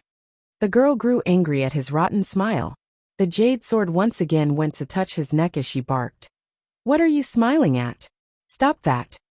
Fan turned a deaf ear. "It's not me who's scared but you. So what's there to fear?" Fan's eyes looked up, looking amused and condescending. The girl was outraged, and found he ignored her even as she pressed the blade on his neck. Like he got confident all of a sudden as he looked elsewhere. Yet no amount of anger from her part would change that. Flying Cloud Manor's guards were at the door, making killing right now highly ill-advised. "Once they're gone, humph." The girl squinted, sticking out her lip in anger. "Miss." Fan showed a vile look as he uttered. "You're better off killing me. I'm not a nice guy, even planning on slapping you while unconscious." "Humph, I already knew that. But I'm not killing you over that, but..." The girl huffed and glared, then went red in the cheeks. With a weird smile, Fan nodded. "Yeah, I stole your first kiss, but I don't think that grounds for murder. I've done something more foul to earn your anger and kill me." "More foul? What?" The girl was stunned. Fan chuckled, then squinted as he sized her up, whispering in her ear. "Miss, congratulations, you're now a woman." "What?" The girl shuddered, unable to believe his words. What did you just say?" Fan mocked. "Wasn't I clear enough? Fine, let me be completely transparent. I broke you in." Boom! A storm exploded in the girl's head, shocked to the core as she shook her head. "No, impossible, that can't be." "You think so?" Fan snickered. "Miss, you should know better than me just how fine you are. Just think, a man was by your side while you were unconscious, a fully adult male. Could something happen, Did something happen? You decide. I'll kill you. The girl lost it as she howled, pointing her sword at Zhuofan amidst the tears. As if that wasn't enough for him, Zhuofan incited her more. Come kill me. But it won't matter since someone already took you. That won't ever change. With the Flying Cloud Manor guards at the door. If you kill me, you'll soon follow. Maybe we'll even die together, be with each other forever. Hee hee. Well, not that I mind, since my son can look after himself. As long as Miss doesn't have any others to worry about. Let us die in the name of love. Why you? Her eyes shook as she gnashed her teeth. The sword trembled, but didn't budge an inch. I knew it. She's not alone in the city. She might have relatives far from here, but that wasn't enough to make her hesitate. Subjected to such humiliation, impulse was a human's first choice. But she hesitated because her people were still around and in danger. If something happened to her, it would distract them and make it easy for the guards to catch them. The thought of their safety had her hesitate even in the face of death. Zhuofan was more sure than ever that the girl was a great lead. The sword fell to the ground, and the girl hugged her knees while sobbing. Anyone would be heartbroken hearing her. Woo! Zhuofan smiled and went to pat her head. Miss, aren't you gonna kill me? Beat it! She roared like a banshee, wishing to swallow him whole. Zhuofan ignored it, of course, with a smile. Then let me tell you a little secret. You're still an untouched chick. What? Shuddering, the girl lifted her head in shock. Why, you aren't lying? Zhuofan shook his head. It's your body and you don't know? Why even ask? Blushing, the girl sensed herself and lowered her head in shame. Then why? I thought of letting you see what's most precious. Zhuofan said. Once you found out you were broken, you didn't have the mind to care about some kiss, right? When you're about to die, who the hell cares if you're broken in? People always have a line they do not cross. But since it was broken and done with, why think about it? You should always think more about what you have, and not cling to what you lost. Zhuofan walked outside. Now let's see Flying Cloud Manor's guards. The more you hide, the more you bring suspicion on you. It's better to face them calmly. Even if you are who they're after, there's no way some nobody guards would recognize you. Zhuofan chuckled, and went on ahead with a pleased look. The girl was too dumbstruck to react. Zhuofan now looked like a sage, of great wisdom, and not like the bastard he just played as. Even the girl felt like what happened was ages ago. Zhuofan was but a fifth-layer radiant stage cultivator, but his confidence and resolve made the girl's heart skip a beat. Also, Zhuofan paused, lifting his hands. Try not to get smart when you don't even know yourself. Cleverness may overreach itself, ha ha ha. Zhuofan walked away laughing. The girl glared and then giggled. Her cheeks were becoming red, and for some odd reason, her heart wouldn't calm down. The sudden arrival of Flying Cloud Manor guards must be the cause. The girl took a deep breath to calm herself, and followed Zhuofan. The safest place was amidst danger. Seniors, how may I help you? Rushing to the entrance, Zhuofan found dozens of soul harmony experts, all wearing the Flying Cloud Manor symbol, a white cloud. Zhuofan bowed at once like a humble man. Seeing his meager cultivation, the men ignored him and asked as a formality, Are you new in town? Yes. Who is this child? A man pointed at Gu Santong. Zhuofan bowed. Senior, he's my only son. Where did you come from? Western lands. Why? To avoid pursuit. Are there any other people here? Ugh. Zhuofan paused, unsure if the lass would follow him to meet these men. Saying yes, but the lass not coming would be ruining himself. But if he denied and then found her, the result would be the same. The guard frowned as he repeated, Are there any more people here? Here I am. The girl rushed over with a bright smile. Chapter 856, Interrogation. Chapter 856, Interrogation. Proofreader Papatonks. The girl skipped over, bringing with her a fresh breeze. She stopped behind Zhuofan with a bashful look, like an innocent girl.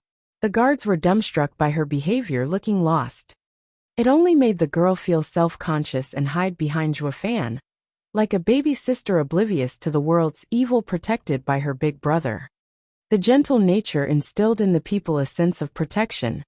Zhuofan was stunned. Hell, this lass is versed in the world, and an even better actor than me. He could still remember her outburst from before. He wouldn't tease her for this, since they were in the same boat. He just forced a smile and calmed himself. Moments later, the guards woke up and pointed at her. Is she staying here? Yes, the girl's gentle voice echoed, soothing the guards. The guard had to take a moment to recover and pointed at Zhuofan. Who are you two? Why have both of you come from the western lands? She. Zhuofan's eyes focused, thinking of a good name for her. But the girl got ahead of him. He's my husband. We came from western lands together. Oh wait, what? The men nodded but then froze, looking from one to the other in disbelief. He's your husband. Why, what's wrong with that? The girl nodded with a smile, then dragged a stumped Gu Santong next to her. Look, our child is all grown up. The inspection team was shocked, with Zhuofan looking lost. Hey, chickie, moments ago you were trying to stab me and now you say I'm your man. What are you looking at? You're already getting the best of it by being my husband. What are you crying about? Keep staring, and see if I don't poke your eyes out. Glaring at Zhuofan, the girl warned as her hand gripped Gu Santong, clearly using him as hostage to force Zhuofan. Fall in line or your son will fall first. Zhuofan shook his head inside. He didn't worry about Gu Santong. Not like the lass could do anything to young Sanzi. Zhuofan found this trap difficult. He could not admit just any random girl as his wife. Though it was fate, given the circumstances, he had to agree if he wanted to get over this mess. Regardless, he could not say it so easily since there was only one person in his heart. He wouldn't want to sully her image even if it was fake. Eyeing the odd couple, a guard asked, Miss, the man is only in the 5th layer radiant stage, while you are in the 8th layer ethereal stage. They just couldn't get it. The world had many cultivating couples of different levels, but it was also a world where the man was the head. His power represented his status. There was no woman willing to lower herself to a weaker guy. The odd thing here was not their gap in strength, but the reversed roles of this couple. This could have happened only if the girl was just too damn strong, so that she wore the pants in this relationship. Such a woman couldn't have just one guy either. Miss, with your strength, you must be someone important in western lands. Can it be you started a harem to replenish your yin and dual cultivate? The guard asked.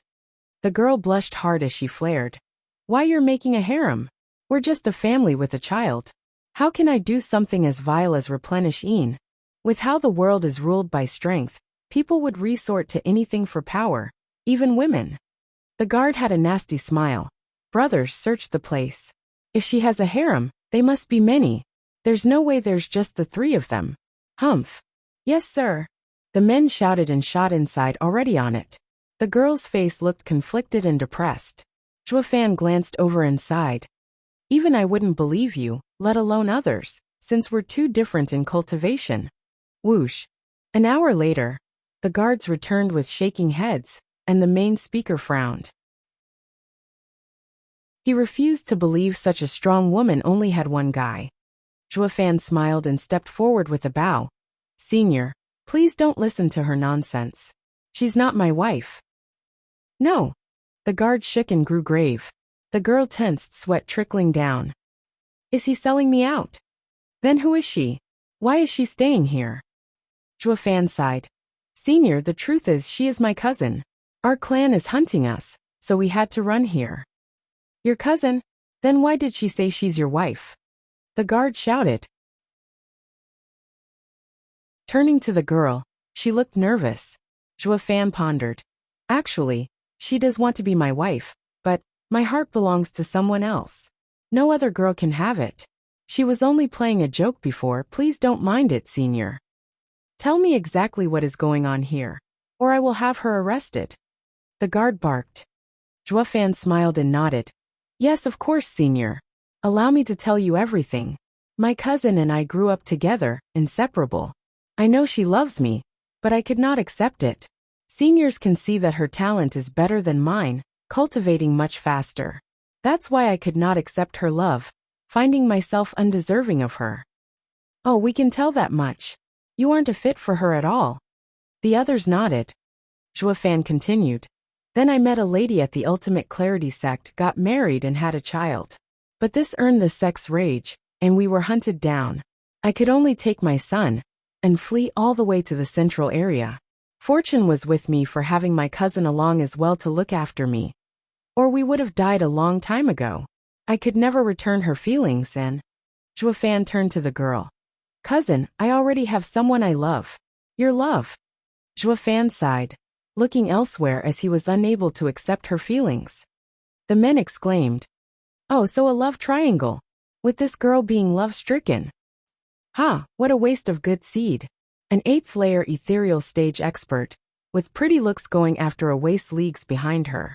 How can we experts find fault in that? The leader sighed. Another one nodded. Yeah, it makes too much sense actually. Why did they have to be childhood friends? Brother, the place is clean. Or at least the thief would have used some flat excuse. Not go for such a convoluted melodrama. Just look at how conflicted they are. They all turned to the two to see Zhuofan's guilty look. The girl's gaze never left him, her eyes glazed over. Fools blinded by love, crashing marriages. The guard shrugged, then the leader coughed. We understand, then we'll write that. This place belonged to a fellow guard of ours. Since you bought it, it's yours. Now there's only the 3 of you here? What are your names? Oh, senior, I'm Gu Yifan. Cupping his hands, Zhuofan spoke. My son is Gu Santong and my cousin. Zhuofan hinted at her. Feeling sour for some odd reason, the girl spoke. I'm Gu Qingyan. Noted. After writing down on a jade slip, the guard nodded. From now on, you are the owners of this place. If there's anyone suspicious hanging around, report to the Flying Cloud Manor at once. You can also shout and make some noise. Our patrols will respond swiftly. Zhuofan bowed. Thank you, senior. Only what suspicious people? You don't know. The guard mocked. Homeless, wandering, shifty, repulsive and guilty-looking people. If you see anyone that fits that description, give us a signal. Got it? Yes, yes. Zhuofan nodded. The guard smiled, then waved his hand. Brothers, the next house. Ha ha ha. Let's see how those thieves can hide as we search every place. Ha ha ha. Chapter 857. 1 step back, 2 steps forward. Chapter 857. 1 step back, 2 steps forward. Proofreader Papatonks. As the laughter grew faint in the distance, the auras of the guards faded as well. The trio watched them go with a sigh of relief. Now close the door and see her out. Zhuofan clapped and said. Young Sanzi woke up and pulled the girl posing as his mom outside. Gu Santong didn't use force, just playing the role of a child. Anything else, and he'd be throwing her out. The girl was stunned. What are you doing? What you ask? Humph. Zhuofan glared at her. Didn't you hear, senior? Meeting any homeless? Wandering, Gu Santong added. Shifty. Repulsive. Guilty-looking people. The father and son finished together as they stared at the girl. Anyone suspicious is to be reported to the Flying Cloud Manor. You should be thankful we're only kicking you out. The two threw her out like nothing, then shut the door behind her. She only woke up from her daze when she was outside. But seeing the door shut, anger burned in her gaze, and she kicked the door open. The two held the door and pretended to be shaken from the impact by staggering back. They looked at her in panic. What are you doing? The guards are just around the corner. What of it? That's more than enough time to end your lives. The girl glared. Zhuofan shuddered in fake fear, then wailed. Big sister, we don't know each other. Us two have been drifters for years before finally coming to the central area, avoiding Western Land's pursuit, and starting a new life. We don't want any trouble. I don't know if you're related to the guard's search, but for our safety, please leave. Take it as a return favor for saving your life. Please don't drag us into this. The girl looked hard at the two, biting her lip. But then she asked, Hey, was what you said true? What did I say? About you and your wife. Did the sect break you up? What about your wife? Startled, Zhuofan didn't think she'd be hung up on that in this critical situation. But it was also related to Zhuofan's pain. Zhuofan mocked all of a sudden. As if. To get them to ignore you, I made that on the spot. While I cast out my wife for better things and a brighter future. She's just a hindrance, that's all. She should be having the time of her life. Pa! The girl gave him a heavy slap in anger. You rotten bastard, I'll kill you for your wife's sake. Her sword was once again pointing at Zhuofan's throat. Zhuofan waved his hands frantically. Wait, attack now and the guards will hear you. And I'm your savior. Attacking me is being ungrateful. Humph, I'll spare you for now, but pray we never meet again. The sword shook and the girl roared as she sped away. I'll never stay a second in a bastard's place, or I'll end up as vile as you. Seeing her vanish in the night sky, her curses growing faint, the duo shared a crafty smile. Dad, are you just going to let her leave after all the trouble of saving her? Leave? Where would she go? Zhuofan raised an eyebrow. Did you forget why the guards came? They are combing through the city. The Flying Cloud Manor wants to have eyes on every corner in the city, on every citizen. The taverns are the most conspicuous, with no way of hiding under such heavy monitoring. Leaving her? Ha ha ha. As long as she's in Flying Cloud City, she'll soon come back here. She's got no choice. Gu Santong nodded but wanted more details. But even so, why did we drive her out? Isn't it over the top? Not at all. This is psychological warfare. 1 step back, 2 steps forward. Zhuofan's eyes glinted. We didn't kick her out because of her, but the people behind her. Think about it. Since we saved her, but by also hiding her, then we'll become suspicious about having our own designs. Maybe her people will think that we're on the guard's side, baiting them to come out. That will make gaining their trust harder. Now though, we kicked her out, like scared average cultivators avoiding trouble, making saving her just a coincidence. As time passes, those people will be pushed into a corner by the guards monitoring, and would think of using us, when in fact we're using them. The roles reverse as the schemes become twisted from every little detail, giving us the perfect win. Gu Santong nodded inside. I see it now. You know she can't go anywhere, so might as well kick her out. Also the people behind her would come, right? Ha ha ha, exactly. Now's just a matter of time. Zhuofan closed the heavy door, and took Gu Santong behind the house. Young Sanzi, where have you gone the last 3 days? I didn't see you at all.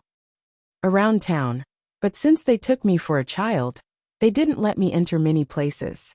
You said I couldn't force my way in, so I'll take you there tomorrow, what do you say? Truly. Of course, we're waiting for news now so we can afford some leisure. Ha ha ha. Zhuofan smiled at the child. Gu Santong was overjoyed. On the second day, Zhuofan took Gu Santong to every known place in Flying Cloud City. They played around, had fun, not thinking about anything, not bothering with anyone. On the third day, Zhuofan and Gu Santong went to enjoy the local cuisine and the fine dishes, relishing in these rare father-son moments. They put their plan behind them. So it went for 10 days carefree and relaxed. Only that night, when Gu Santong was skipping towards home with Zhuofan smiling behind, the sudden sight stunned them. The same girl 10 days ago was now back, only this time she looked far more downcast. She hesitated upon seeing them. Zhuofan's face twitched, faking shock. Big sister, what are you doing here? Don't just shout. Her jade sword was out and pointing at Zhuofan, though looking awkward as she had to shout with hatred. Listen here, I'll be staying here from now on. You can't kick me out nor report me. Try anything of sorts and I'll kill you. The lass was forced for sure to come back against her will. The father and son mocked her inwardly. Where can an ethereal stage cultivator hide in a city with soul harmony patrols? Instead of acting nice to get a place to stay, you're like a thug stealing it. Would you have been so tough when you left back then if you knew? Would you have still burnt your bridges, haha? Zhuofan sighed. Miss, I get your back, but can you not shout at us? I'm not one to look for trouble, but since our lives are in your hands, I don't have a choice. But where did that gentle and kind miss from 10 days ago go? How did you become a shrew stooping so low as to steal someone's home? Shuddering, the girl looked hurt at his words, feeling like the victim instead. You dare say that when you kicked me out? The girl raged. Do you know what I did these 10 days? skulking like a rat in the streets, scared that every person I met would call the guards. I couldn't go to a tavern. I couldn't stay in another place from fear of being found. Flying Cloud City is so huge, yet there is no place that can have me. All I've done is run and run in constant fear. If I hadn't come back, they'd have found me. Yet you call me a shrew. The girl broke down crying. Zhuofan sighed inside. She kicked herself out, but only by encountering despair on the streets would she be willing to come back here. Chapter 858. A Family of Three. Chapter 858. A Family of Three. Proofreader Papatonks. This room will be yours from now on, cousin. Zhuofan creaked the door open, showing the same bed where she was healed, while jesting. Scrounging her nose, the girl eyed him with a deep and grateful gaze. After wandering the streets like a dog for days, she now returned to the place where she recovered in peace. Anyone would be touched at this point, feeling like this place was home. Making a flourish, Zhuofan invited her in while he left. Looking at him leave, she shouted, "I saw you and your son having fun in town these days." Pausing, Zhuofan frowned and looked back. "You mean we can't?" "You're very good to your dear son," the girl said. "From the 10 days you spent roaming Flying Cloud City, one can see how close the two of you are." Zhuofan asked, "That's a father for you. What's wrong with that?" "But you said you abandoned your wife." The girl looked in doubt. "Going by your close relation with your son, it can't be that you would do such a thing to his mother." Zhuofan squinted. "Women are women and a son is a son. Men are very clear on the differences. What does an unbroken chick know?" Rolling his eyes, Zhuofan walked away, his eyes glazing with grief as he shook his head. The girl was furious at the taunt, but then thought about it another way. Zhuofan was erratic in his affairs, switching tunes at the drop of a hat, making him mysterious in her eyes, that he had secrets. The girl did not enter her room and walked behind the house. The moon hung in the sky above the sea of stars, bringing light to the night.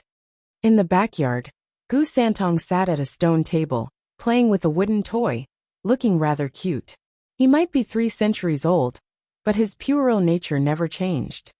Especially the last few days, having Zhuofan prioritize leisure activities in the city over work, he felt paternal love after ages. This brought out the child he buried inside, whining to Zhuofan to get him some nice toys. He was now having the time of his life, until a girl popped up behind him. Gu Santong frowned, but faked oblivion as he played. Zhuofan kept telling him to play dumb and act like a wee child. Gu Santong was it. The girl showed the child a bright smile looking at his toy. "Wow, how pretty. Did your dad get it for you?" Eyeing her, Gu Santong was vague. "Get on with it or sleep it off." Ugh. The girl froze at such hostility, her face twitching hard. Why is he so mean? Wait, it's not the child's fault, but who he lived with, that guy's bad influence. I must hold it in.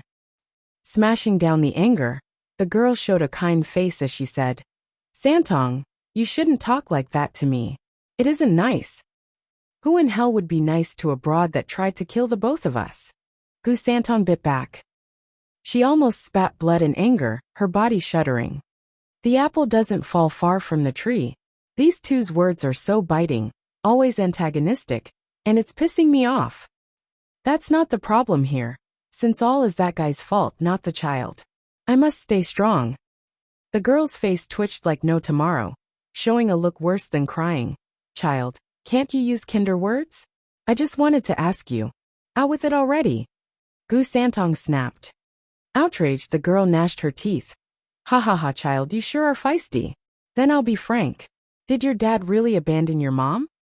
Gu Santong shook, then paused from playing. He then nodded, his reply cold. "Yes." The girl looked disappointed, the outcome out of her presumption. "Do you like your mother?" "Yes." "Don't you hate your dad for what he did?" "No." "Why?" The girl was stunned. Gu Santong went silent as he stared at the toy in his hand. He sighed. "If Dad had stayed with Mom, she would have died. What do you think he should have done?" "What?" The girl stood speechless. "Young Sanzi, are you playing there? You're supposed to be in bed at this hour." Zhuofan's shout came from afar. Gu Santong ignored the girl and went to Zhuofan's room. Dad's calling me. I need to go. Gu Santong's young appearance that contrasted with the upright stance left the girl in stunned silence. The son resembles the father, but not to the extreme. It looks like he isn't as cruel as he lets on. Meanwhile, Gu Santong got in the room to find Zhuofan sitting at a table, giving him an annoyed and sad look. What are you doing telling her so much? I just don't want her to curse you every time you meet. What's the problem? I'm no saint either, and I've been cursed more than I can count. But I don't want to hear anyone curse my dad. Gu Santong climbed on the bed with a bored look.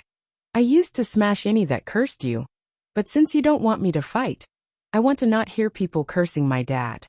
Zhuofan gave him a long look and nodded. Son. The next morning, Zhuofan and Gu Santong woke up refreshed from cultivating, welcoming the coming of a new day. Gu Santong smiled. Dad, the broad is back. Are we still toying with her? Of course, the more carefree we are the better. The real fish has yet to bite, ha ha ha. Zhuofan nodded. Gu Santong cheered in excitement, showing out to be the child he was. Zhuofan nodded, enjoying this rare moment of fatherhood. But the girl's gentle figure suddenly popped in his face. Zhuofan asked, What are you doing? Me and young Sanzi are going out. Great, now take me with you. The girl gave a bright smile. Zhuofan furrowed his brow. Why? Yeah, my dad and I are having fun, so why bring you along to be a stick in the mud? Gu Santong shunned her, making his position clear as day. She wiggled her cute nose, made a pout at the kid, then turned to Zhuofan to impose. Who's to say you won't report me once you go out? That's why I have to keep an eye on you. Squinting, Zhuofan paused before showing a wide smile. Fine, since Miss wants to, then come along. As long as you don't misunderstand. Misunderstand what? The girl was curious, but Zhuofan's reply was a shifty grin. An hour later. Oh, Sir Gu, you brought your son to play again. What a great father you are spending these days with your son. And now you even brought the madam. My sir's madam is a world beauty.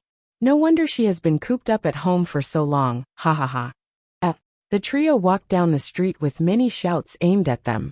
Zhuofan just replied with a smile and nod. The girl was blushing harder than a tomato.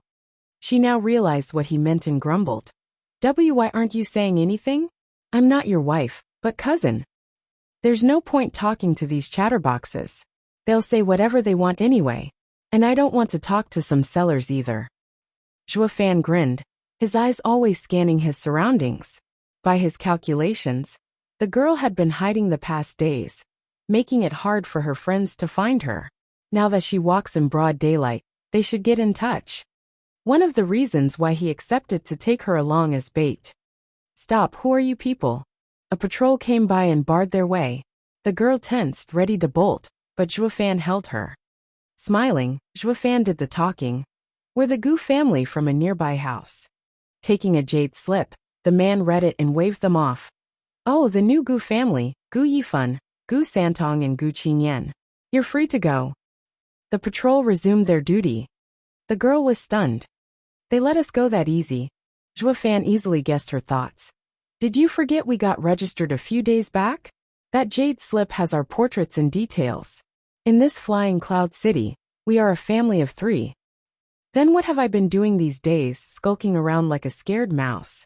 The girl was stumped. Zhuofan shrugged. Yeah, why did you run? That's what's called guilty looking. Shifty. Homeless. The father and son enjoyed teasing the hell out of the blushing girl. None of them noticed a pair of eyes watched from a dark corner.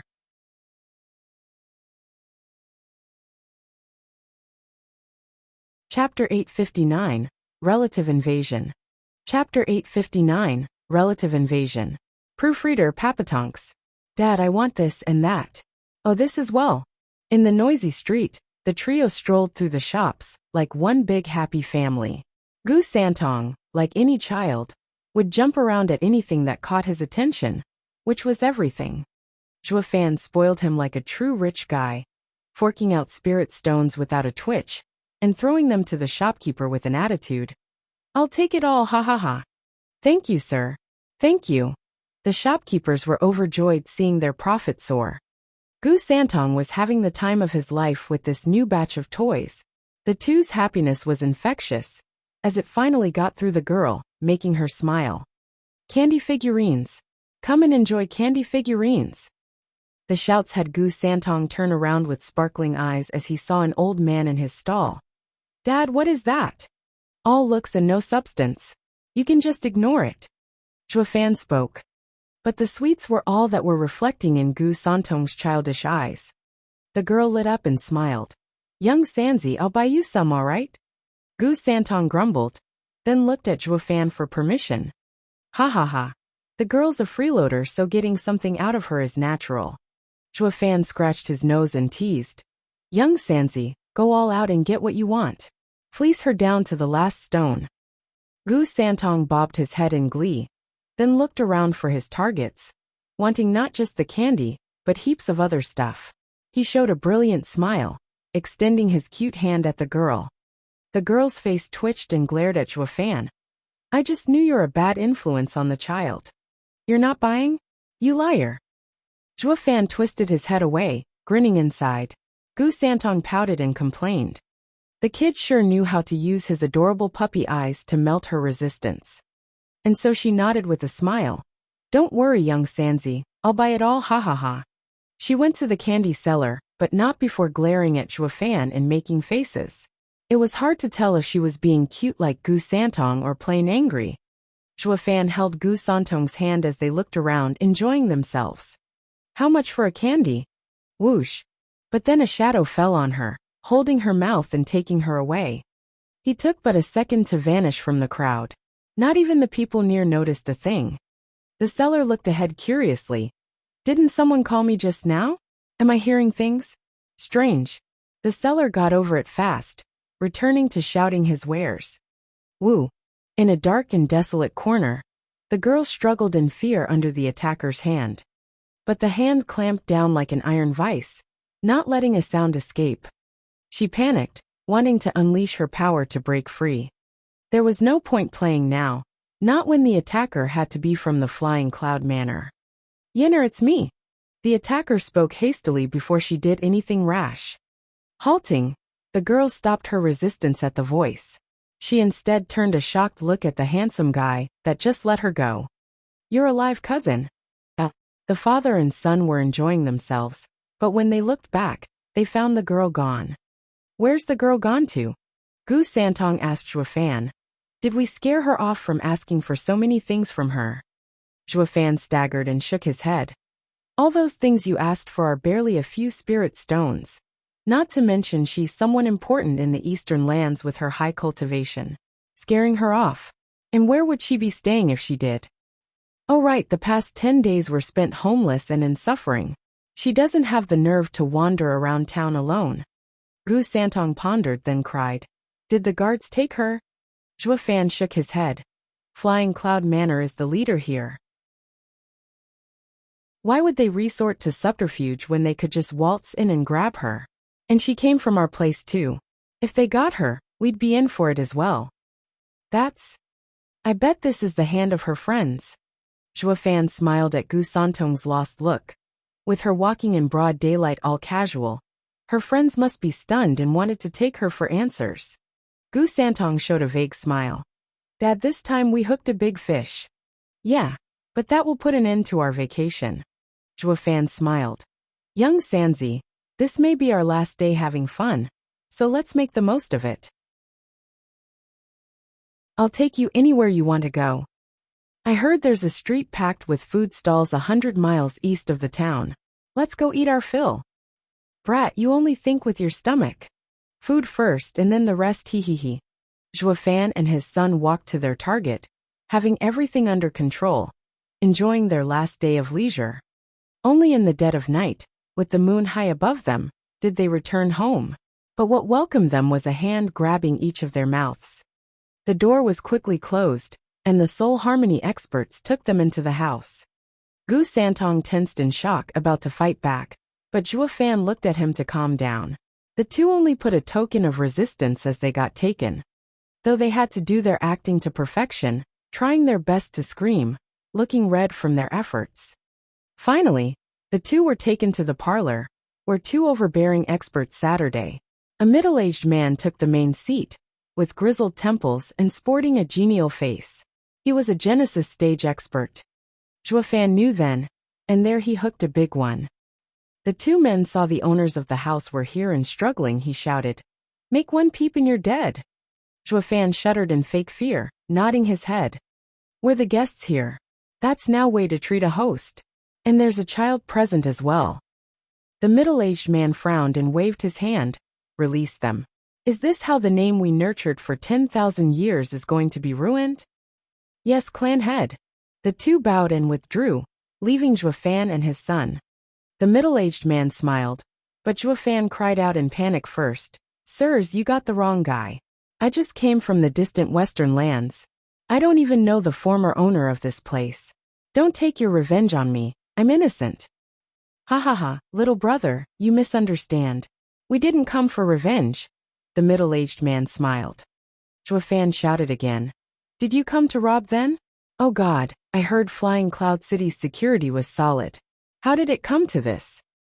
The middle-aged man's face twitched. "Robbery? Revenge would be better. Little brother, listen to me. Big brother, sir. You can see that I'm a meager radiant stage cultivator, not worth anything in Flying Cloud City. I only have my son with me and nothing of value to you. I know I bought a former Flying Cloud Manor guard's house, but I'm not rich. I'm actually dirt poor." Zhuofan kept cutting the man's explanation, crying and whining.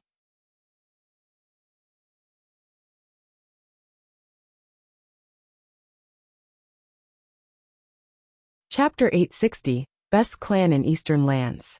Chapter 860, Best Clan in Eastern Lands. Proofreader, Papatonks. Eyes twitching. The man looked at himself, then at the rows of men on either side. "Tell me, do we look like robbers?" The people shook their heads with a genial smile. "Clan head, don't listen to this civilian's nonsense. What does a radiant stage cultivator know?" "Yeah, clan head, just ignore him. Sir's brilliant martial renown is above thievery. He's just scared to death and babbles on." Yeah. Indeed. They all agreed, looking at Zhuofan in disdain and disregard. "You don't have to say that." The middle-aged man shook his hand, turning to Zhuofan. "By barging into this man's home, we invite suspicion of being less than we are. This is excusable, but we are righteous men, forced by circumstances to resort to such debased methods, making us look like killers and criminals. How are we any different then from Shangguan Feiyin that betrayed our clan, our greatest shame?" "Clan head is wise." They all stood and bowed to the middle-aged man. The man nodded and smiled. "Little brother, to be honest, we've barged into your peaceful abode from lack of choice. I hope you could let us seek refuge for a few days. I would be most grateful."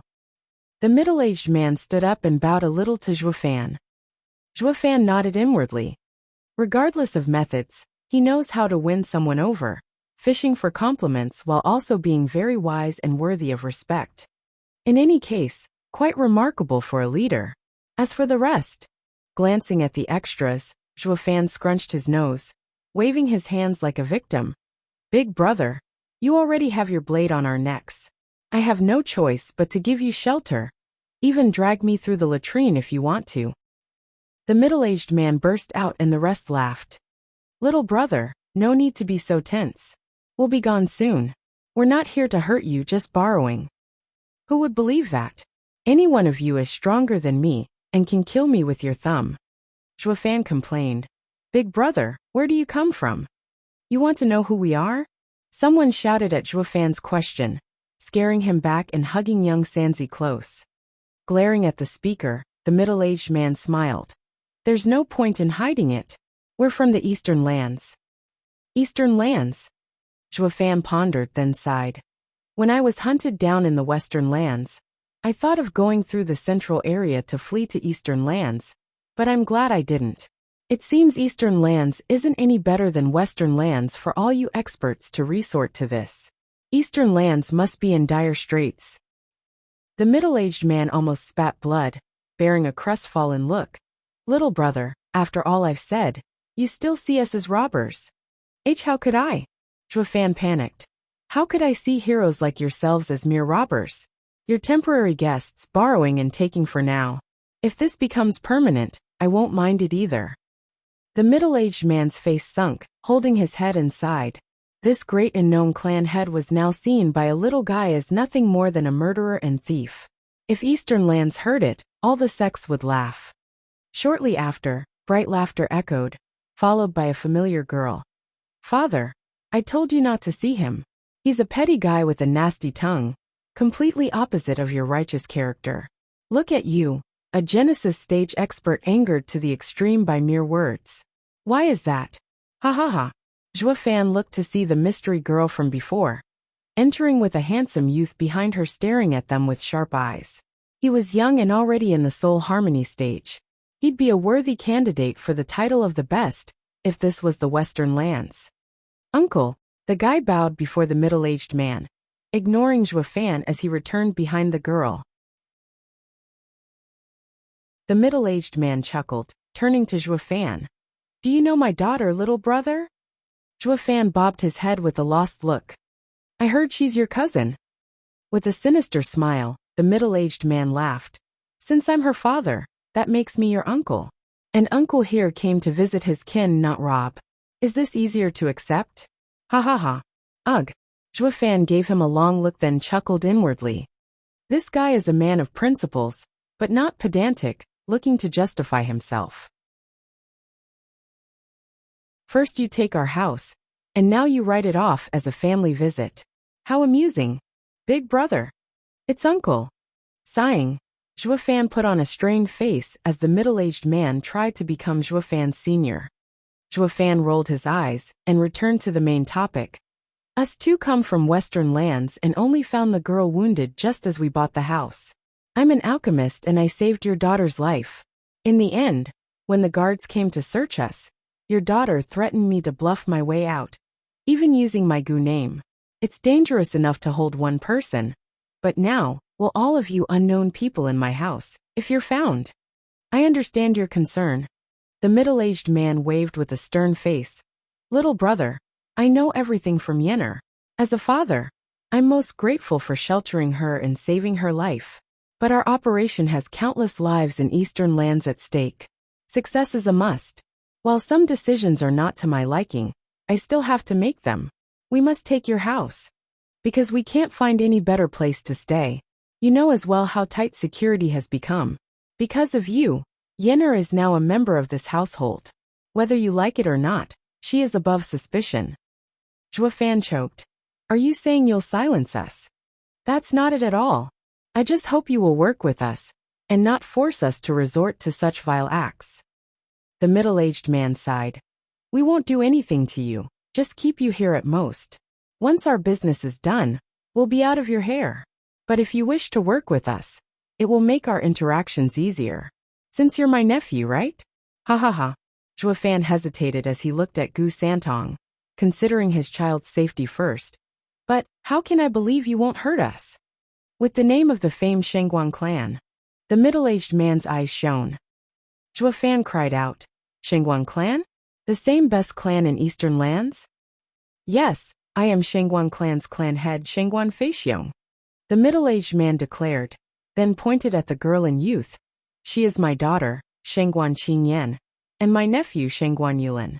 Everyone else is a venerable or elder of the Shengguan clan. Shaking, Zhuo Fan could hardly believe the best clan of Eastern lands' entire experts were here en masse. That means that Shengguan Feiyan, one of the 9 sword kings, is your younger brother. Shengguan Feixiong gnashed his teeth. But ever since he betrayed Eastern lands, casting his lot with invincible sword, I no longer have a brother. We came here to take back the Eastern lands' treasure he stole. Little brother, I hope, on account of the alliance between the 4 areas, that you'd help hide us.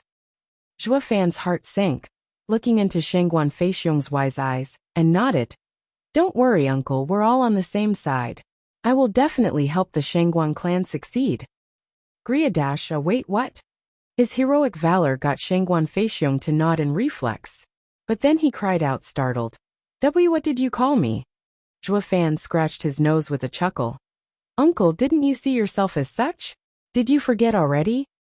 Zhuo Fan patted Gu Santong's head proudly. Young Sanzi, we're hailing for a renowned clan. Once we return with Uncle to Eastern lands, none shall pick on us. We'll see if they dare lay a finger on us, after uttering the name Shangguan. We're no longer vagrants, ha ha ha. Yeah, let's also go slaughter Western lands later, kill all our pursuers. Gu Santong bobbed his cute head, bearing a nasty smirk. Everyone else looked on speechless. For crying out loud. One moment they were scared like mice, and now they have no shame with power behind them.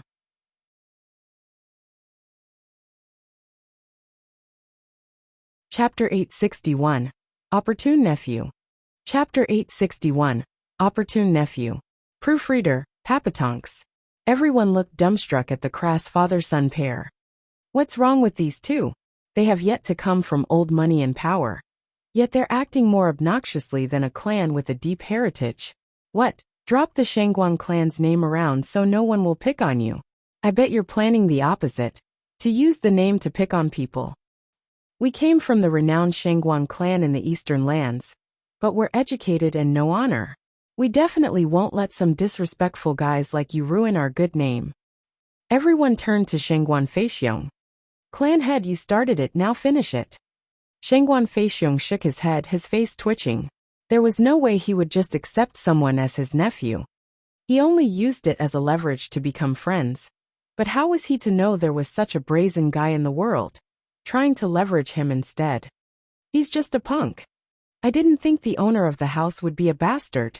As everyone had nothing but contempt for the two, Shangguan Qingyan laughed. Having been around them the past few days, this Missy had gotten quite friendly, or maybe she understood them the best. Seeing them declare this with a straight face, she liked it. Hey, how about you become my real cousin? Zhuo Fan turned to her and shook his head. Who the hell would? It's that I don't have a choice. Shangguan Feixiong would be pissed if she could hear him. Oh please, for me to accept you as one is the greatest fortune of your lifetime. It's leapfrogging into power, yet you freaking shun it? You're nothing but a moron. Which was a moot point since he didn't know where to begin. He only felt that taking this pair into his fold would be the greatest mistake of his life. But as the leader, his word was gold. Once spoken, he couldn't just take it back. He sighed. Then you will become Shangguan clan's front, blocking the Flying Cloud Manor's investigation. When we all go to Eastern lands, you'll be rewarded for your efforts. Yes, uncle. With a genial smile, Zhuo Fan was open in his attempts. Shangguan Feixiong only felt pain instead. He looked from his real nephew, showing valor and attitude, then at the new one, with a shrewd gaze and wretched looking. He'd better brace himself, for when he returned home for a world of humiliation. Sighing, Shangguan Feixiong waved his hand, tired like never before. Since we're now in understanding, you are dismissed. Shangguan Feixiong stood and walked towards the backyard. Uncle, let me get you a nice room. Zhuo Fan skipped next to him, like the most obvious toad there was, beaming. Ha ha ha, allow your nephew to lead you. No, we already got our rooms. You just have to play your part. Shangguan Feixiong shunned him. Zhuo Fan just didn't know when to quit. How can I? I have to do my duty for the family. Screw your duty. That was just a blunder of mine. Rolling his eyes, Shangguan Feixiong wanted to push Zhuo Fan away, but Zhuo Fan stuck with him with his nauseatingly sweet flatteries. It only vexed the clan head more. Bam! With a sudden sound, Zhuo Fan was suddenly pushed back hard. Looking up, he found the genuine cousin there. Shangguan Yulin gave him a cold gaze, then took Shangguan Feixiong's arm and left. This time he didn't refuse. The rest shrugged at the event, mocking Zhuo Fan as they left. It just so happened that some of the mockery reached the duo's ears. Humph, a social climber who doesn't know when to quit. Shangguan clan will be shamed now, having these thugs. Exactly, but what can you do? They just got lucky to meet us when we need them, ha ha ha. The name of Shangguan clan is enough for these fools for several lifetimes. Gu Santong clenched his fists, but Zhuo Fan pulled him back. Young Sanzi, now I'm your real aunt, hi hi hi. Shangguan Qingyan skipped over with glee, holding young Sanzi's face with a smile. Young Sanzi looked at her with a cold gaze and slapped her hands away. You're no aunt of mine. Gu Santong gave her the cold shoulder as he left. Zhua Fan sighed inside. Invincible Scamp had never been so humiliated in his life. It's all for the sake of the mission. Maybe I should have just left him with Kuimping. He's too young and Kuimping won't touch him yet. There at least he's king. I shouldn't make choices for young Sanzi, whether good or wrong. Shengguan Qingyan looked stunned. What's with young Sanzi? Did I say something? It's not you. You know kids so volatile. Don't mind it. Zhua Fan went after Gu Santong. I'll look after him. See you. Seeing them go, Shengguan Qingyan looked concerned. A tall man loomed from behind Shengguan Yulin, smiling at her lost look. Cousin, what are you looking at? I was just wondering why young Sanzi looks so annoyed. Annoyed? Ha ha ha, for a pair of greedy people. Getting into Shengguan clan should be a moment of celebration. What's there to be annoyed about? Shengguan Yulin sneered. Shengguan Qingyan glared at him. What do you know? They aren't like that. No, they just acted like brazen and obnoxious people. Anyone could see it. Why is it only you taking their side? You don't know anything. Shengguan Qingyan flicked her head away in annoyance. I've been around them for the past days, and they're kind and cherish one another. And not power-hungry people. If they were, they'd long since reported me to Flying Cloud Manor. That's because they were weak, afraid you'd kill them. No, they were never afraid or tense around me. In fact, they always had biting remarks, pissing me off. Shengguan Qingyan was firm. They have their own problems. The jeers and harsh tones are only a front. Don't misunderstand them. Cousin, why do you always side with others? They're no others. Haven't you heard Dad calling Sergu nephew? That's just the shameless punk, trying to squeeze his way into the clan. Uncle is a man of virtue, not for someone like that thug to get close to. I told you, don't judge a book by its cover. Shengguan Qingyan glared and left. Shengguan Yulin's eyes flashed with anger, his fists clenched. I'll deal with you soon, you damn bastards. Just you wait. Zhua Fan was back in his room, and saw Gu Santong on the bed with sad look as he lay on the pillow. Zhua Fan patted his back and chuckled. What's wrong, brat, angry? Ha ha ha, think about it. They mock us for our weakness. It's this weakness that will drop their guard and earn their trust. That when we use them to punch through, we're deceiving them. We should be the one laughing at them. Those morons, ha ha ha. Gu Santong began after a long pause. We're being watched by 5 soul harmony experts not 100 meters away. I know. We're outsiders, so of course they won't believe us. They fear we'll snitch. But they're wrong. Don't you think having 5 of them watching us is kind of small? Zhua Fan showed a devious grin, winking at Gu Santong. Gu Santong smiled at last. Yeah, I can deal with 5 in one punch. Meanwhile, Shengguan Feixiong entered into a dark room. 3 elders were already here, sitting on the bed with eyes closed. Feixiong, what is it? One spoke. Bowing, Shengguan Feixiong's tone was respectful. Venerables, the owner of the house is a nobody. He even has an 8-year-old son. We can relax for now and deal with Feiyin. Good, we'll use this foothold to make a second ambush. One elder shouted. This time, we will take the divine weapon back to eastern lands.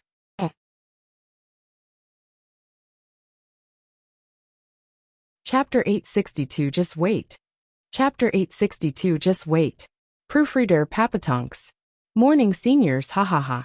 Bright and early, Zhua Fan and young Sanzi were heading towards the door, and were startled to see someone already there. But that didn't stop him from greeting with a smile. The exit had guards in place, soul harmony experts with mighty auras. Glancing over, the 2 men put their hand out, blocking the way. Zhua Fan looked at them puzzled as they mocked. Sorry, Sir Gu. You're the clan head's nephew. For your safety, it's best you stay inside. Oh, I see. Now I'm someone of value, ha ha ha. Zhua Fan gave a strained laugh. You're taking our safety very seriously, I see. Hehehe, why thank you. Bobbing his face with a bright smile, Zhua Fan took young Sanzi back, not thinking of leaving again. The men held nothing but disdain for the 2. Gu Santong looked bleak, gnashing his teeth. Damn these bastards, they take our home and now are locking us in. Easy now, young Sanzi. Didn't I tell you already? Yesterday was going to be our last day of leisure. With a sinister smile, Zhuofan continued. Which works best for us? They want to keep us here, so we'll use this to see their every move. Once they act and fight with the flying cloud manner, we'll be sure to reap the rewards, completing our mission. Gu Santong nodded, but that didn't mean he liked it. With these cowards, who knows how long we'll be stuck here before that happens. Ha ha ha, these blokes won't last long. The more they wait, the more dangerous it gets. They're more desperate than us to finish and go home. Rubbing Gu Santong's head, Zhuofan's eyes shone, feeling in complete control of everything. All we have to do now is just wait. Gu Santong sighed a nod. Let's go back to our cell. Not like I haven't done it in Tianyu. Did you come from outside? The two were startled by a bright voice. Turning around, they saw the young miss. First came her unique fragrance, then Shangguan Qingyan's graceful figure. Seeing Gu Santong, she went for a hug, pinching his cheeks. Young Sanzi, did you miss Auntie last night? Zhuofan rolled his eyes. Hey lady, it's only been a night, not years. Not even your relatives will miss you. And you're not close to young Sanzi anyway. Who'd ever miss you? Gu Santong was of the same mind, judging by that cold look. Who'd ever miss you? Ugh, that one went straight to her heart as Shangguan Qingyan showed a bitter smile. Young Sanzi, you're still so stubborn. Let go of me. I'm going back to sleep. Gu Santong huffed, looking elsewhere. Shangguan Qingyan was stumped. Why is he so cold to me and angry? Who is he angry at? Glancing at Zhuofan, he chuckled. Don't mind it, he's just being a brat. I promised to take him out to play, but you know how I'm now a new man, with the clan worried for my safety. So I have to stay inside for now and the child. They're holding you here? Shangguan Qingyan exploded. This is your home, and we're just guests. How can they do this? That's just crossing the line. Humph, Shangguan clan isn't so shameless. Young Sanzi, don't worry. Auntie here will take you out. Shangguan Qingyan carried Gu Santong as she marched for the door. A woman on a crusade. Zhuofan smirked, enjoying the show that followed. Young miss. The two men bowed before Shangguan Qingyan, unlike how they treated Zhuofan. Shangguan Qingyan barked. What do you think you're doing? This is the Gu household, so why are you stopping the two of them? Are you settling in the role of robbers, taking another's home? Have you forgotten all the value Shangguan clan stands for? Young miss, please. The two bowed again, feeling conflicted. It's clan head's order. We're just the messengers. Shangguan Qingyan's brow shook. Dad? No way. He clearly said to look after the father and son, to be friendly. He even sees him as nephew. Yeah. It must be that clan head was worried for his new nephew that he didn't want him to go out. The town isn't safe. Bullshit. Shangguan Qingyan cut them off with her outburst. You can't lie to me. They have nothing to do with the Shangguan clan. No one's after them in Flying Cloud City. You're just trapping them here. Humph, I brought you all here and this is what you do. It is my duty to hold the true owner of this house's side. Now shove off. I'm taking young Sanzi and Sir Zhuo for a walk. Frowning, the two were very conflicted, indecisive. Zhuofan looked from the side. He wanted Shangguan clan to pave his way, but it wasn't bad making waves and stirring things up either. Lest some guy from the Shangguan clan wanted to push him around. If he didn't stand out, he'd suffer. This noise came at the best time, showing everyone Shangguan clan's young miss was on their side, and scaring off some bored chaps looking for trouble. Zhuofan simply watched the show unfold with a hidden smile. As the situation became tense, a shout came. Cousin, uncle is calling you. The Gu father and son can come as well. The two men sighed. The clan had finally asked for young miss. It was getting a bit too tense for them, having to choose between duty and respect. I'll go see Dad and then we'll go out. Glaring at them, Shangguan Qingyan hugged Gu Santong as she went. Sir Gu, we'll explain it all to Dad. Zhuofan nodded, walking behind her. Bam! Something blocked his view then, knocking into it, and stumbling 5 steps back. It was Shangguan Yuan. Zhuofan sneered inside. Here it comes, making it hard on me. First last night and now today. He's clearly looking for trouble.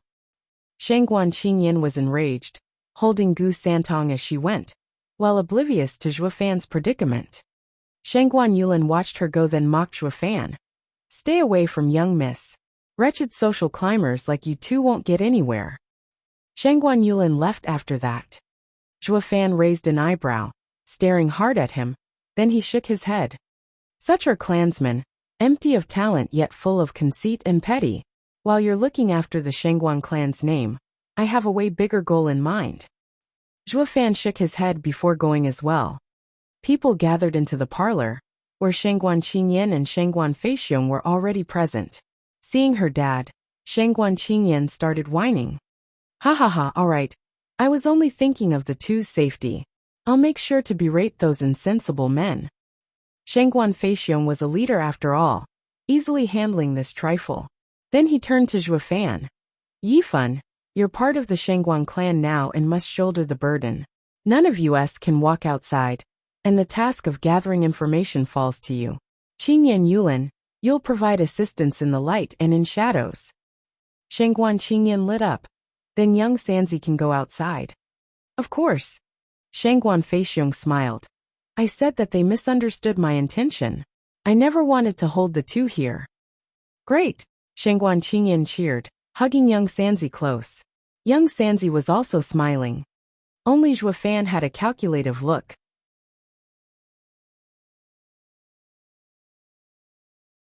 Chapter 863, Only Him.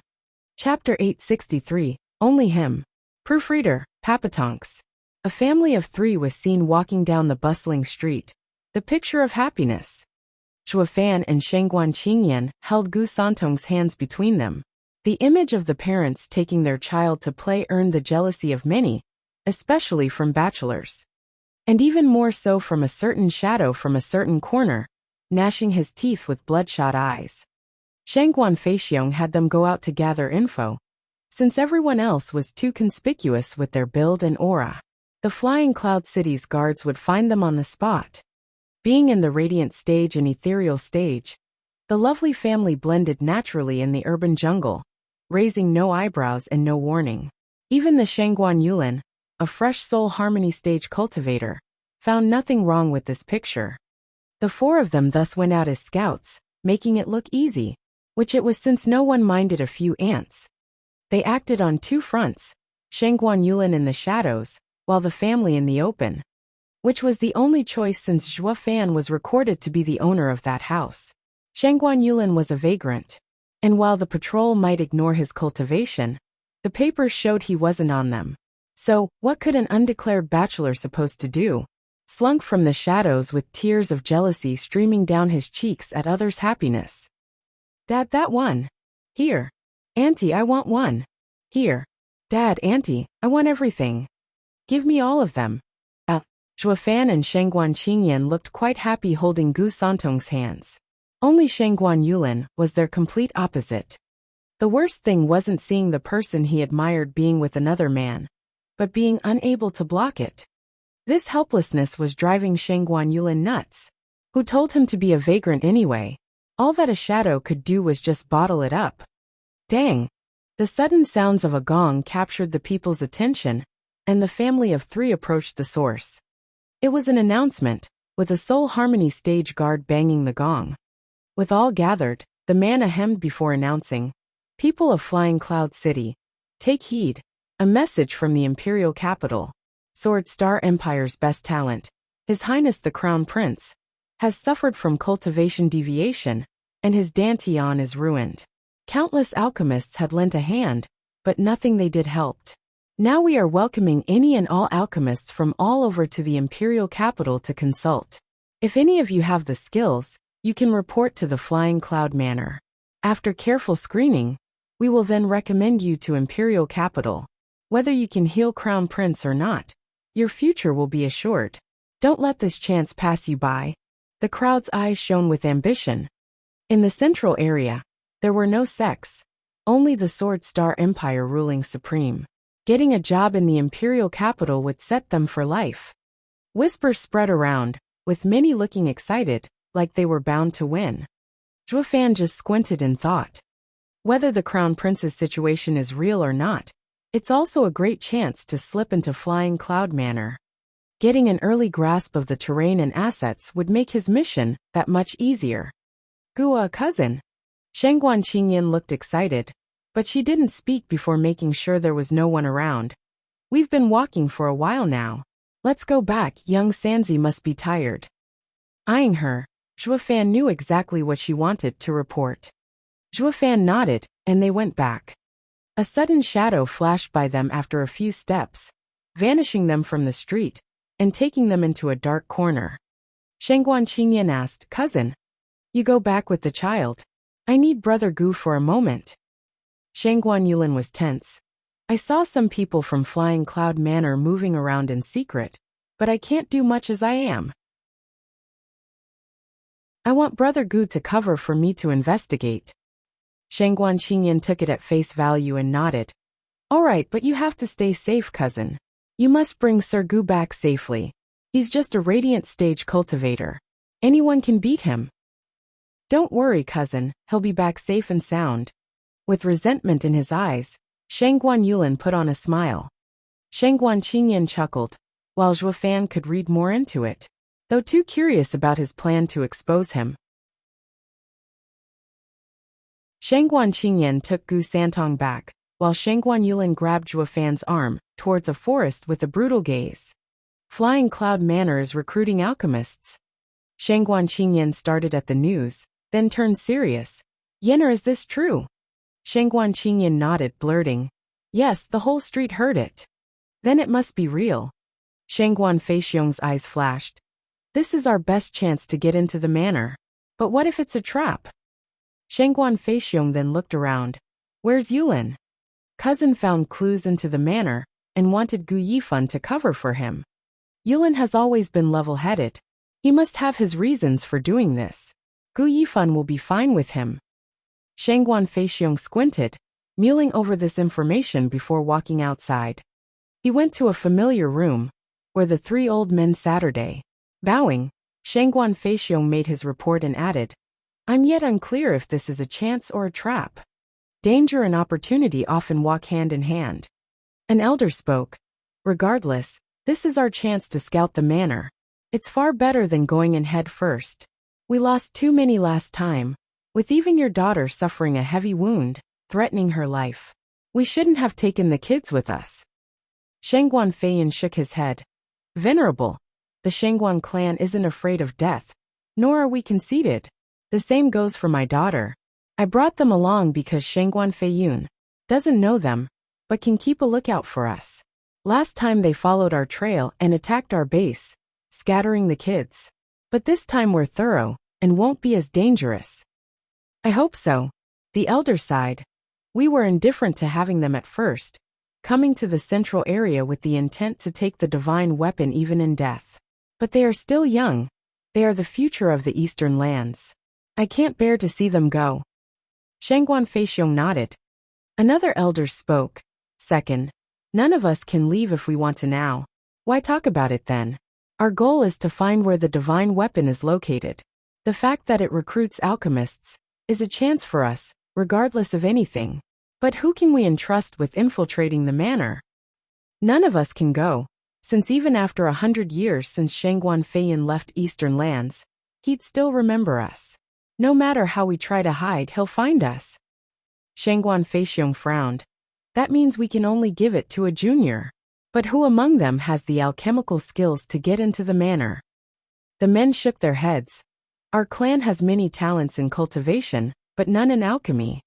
Yeah, alchemy is related to cultivation, skill and arts to become a grandmaster. The elder sighed. Alchemists will flock to Flying Cloud Manor with this announcement. Without the power of a soul harmony stage, it's difficult to stand out.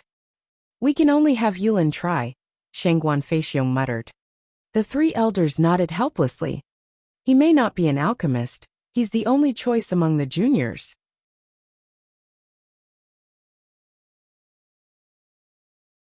Chapter 864, 50-Mile Plan.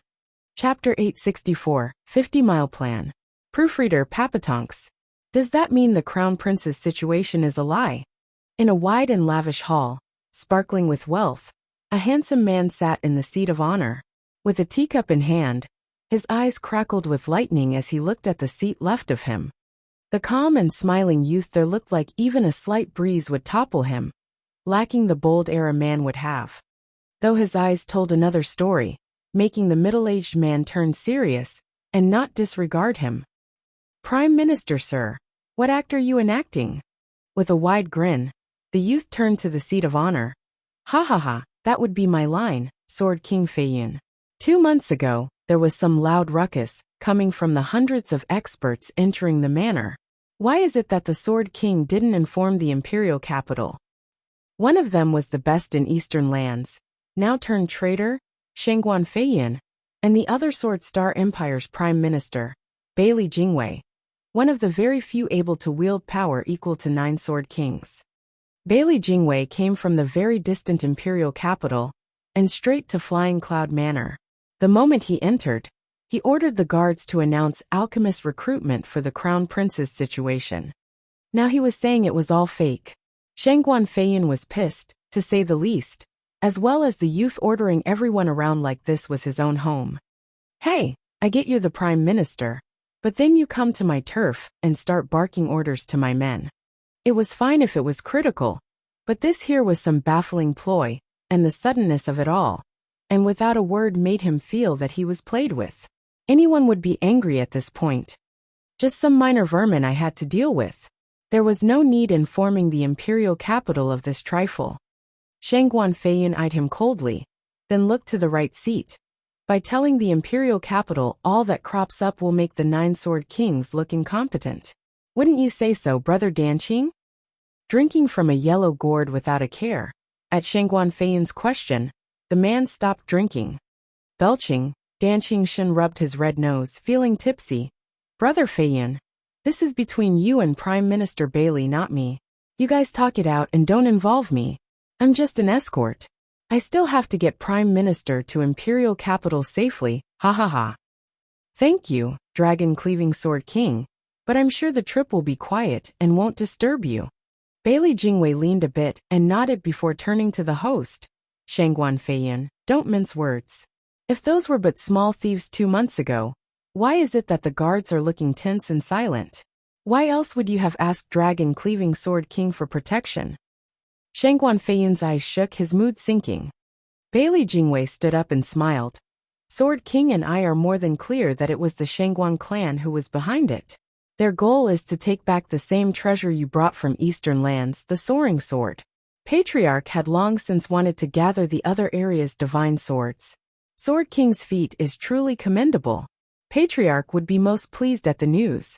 Taking Patriarch's stead, allow me to bow to you, Sword King. Thank you for donating the sword." Bailey Jingwei bowed to Shangguan Feiyun. Shangguan Feiyun's eyes shook, somewhat touched by the perfect bow of the youth. Bailey Jingwei stood up with a flat look. "However, Patriarch is in seclusion and is unaware of this matter, needing me to take the sword. Wouldn't Patriarch's joy plunge, knowing that in this time the divine sword ended up stolen? He would surely explode.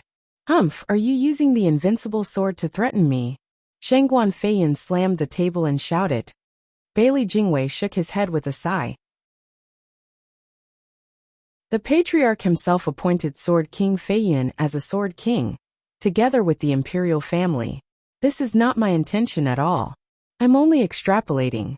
When Patriarch is angry, it won't be just a Sword King affected, but the entire empire. I only ask for help in the matter of the Crown Prince. He cannot set foot outside, his grave situation having spread to the entire central area. All to help the Sword King remove all thieves and secure the divine sword. It affects both of us, and cooperation is most advised. Eyeing him, Shangguan Feiyun pondered as his rage subsided. What good would spreading this do? They're no fools to fall for it and attack Flying Cloud Manor. Ha ha ha, it's alright, Sword King. I'm certain that as we screen alchemists, we'll be trapping the Shangguan thieves. Snickering, Bailey Jingwei's eyes flashed. People don't do crime out of stupidity, but out of greed. Greed is humanity's most base trait. None can escape its clutches. I know from their first ambush of the manor they suffered heavy casualties. The second ambush would fail if they come without a plan, but it will also make it less likely to end them all. So it's better to give them a chance to slip in, luring them with the sword by screening alchemists. Once they come, we will trap them like rats, with none coming out alive. This will cripple the power of Eastern lands by damaging the top clan. It will prove beneficial for our future advancement into Eastern lands. Shangguan Feiyin looked at him hard and nodded. Prime Minister wants not just the soaring sword, but to take precautions for when you attack Eastern lands. Ha ha ha, didn't I tell you? Greed is the basest trait of humans, one that even I can't escape from. Bailey Jingwei's eyes glinted with wisdom. This is the perfect moment to shoot two birds with one stone. Shangguan Feiyin nodded. I am in awe of Prime Minister's wisdom, but the Shangguan clan has no alchemists. Would they take the bait? It's because it doesn't fit them, which makes it more real and enticing. Bailey Jingwei said. Worry not. Paving the way to people in crisis will only scare them away. The harder the journey, the more they'll consider it. Sir Sword King, I ask that you give me the power to command the guards, loosen security and recall patrols. I promise by this time next fortnight, all the rats will be found and removed. Shangguan Feiyin gave his accord. Bailey Jingwei showed a pleased smile. Sir Sword King, I heard the manor has a true marvel, no less than the imperial capital's ringing thunder temple. May I see it? Prime Minister, you're most welcome. The guards will take you. Shangguan Feiyin nodded. Bailey Jingwei bowed and walked. Thank you. Dragon Cleaving Sword King, don't you want to look as well? Ha ha ha. I'm only into books, painting and wine. Prime Minister may enjoy himself alone. Bailey Jingwei turned to Danqing Shun, who waved him off as he drank. Bailey Jingwei shook his head and left. Ha ha ha, what a shame, books and paintings are tied to marvels of nature. When he was gone, Shangguan Feiyin squinted and sighed. Brother Danqing, see that? Look how much Bailey Jingwei, and even the imperial capital revere us. And now look at all the spies they placed around. The minute something happens, the imperial capital is bound to know it the next. Humph, and they call us 9 Sword Kings. We're nothing more than generals in the army. Danqing Shun shook his head and sighed. It doesn't matter how many spies are there, as long as I can keep it safe. I never pegged you for an idealist, wanting to build utopia. I didn't follow Invincible Sword for an insipid and useless title like Sword King, but to stand next to the strongest, to find my own land. Shangguan Feiyun's eyes flashed. The day will come when I'll wield the soaring sword and rule Eastern lands. Danqing Shun put down the wine and mocked. Eastern lands as ruler? Don't let fantasy consume you. The day will come when the whole world will be sword star empires. We'll be nothing more than some governor of a slice at the most, not rulers. That's you. Shangguan Feiyin glared at him. I won't, absolutely won't.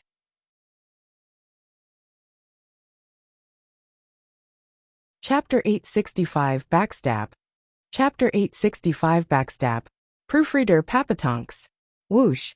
Deep in a thick forest, two shadows cut through the trees, before finally stopping and revealing their features. One, looking imposing and having sharp features, with soul harmony stage aura, was Shangguan Yulin. The other, looking plain yet having deep eyes, was Zhuofan. Looking ahead, Zhuofan feigned puzzlement when seeing the bamboo. Cousin, what's odd here? I can't see anything out of place. Who the hell's your cousin? This rotten bastard knows only how to claw his way up through another's power. That's why she fell for his fancy speech. Shangguan Yulin rolled his eyes, but didn't show his anger. Brother Gu, when I watched the guards, I thought I saw them pass through here. I couldn't look alone, so I brought you along. If you meet them, just say you're here for the view, ha ha ha. Really? But I don't see any signs of people around. Zhuofan frowned, his eyes darting around. Shangguan Yulin pushed him lightly with a vile smile as he enticed. Look ahead. There's definitely some guards here. Go see what they're doing, and help report to Uncle for merit. Then I shall. Zhuofan took slow steps walking forward. Shangguan Yulin, however, did the opposite, getting some distance and watching Zhuo with a cold gaze. There was even some bloodthirst mixed in there. Who? Shangguan Yulin sent a sudden palm to Zhuofan's back. Zhuofan cried out. He knew Shangguan Yulin was up to something, but not so soon. He wasn't the only one in this, but the entire Shangguan clan's safety would be affected.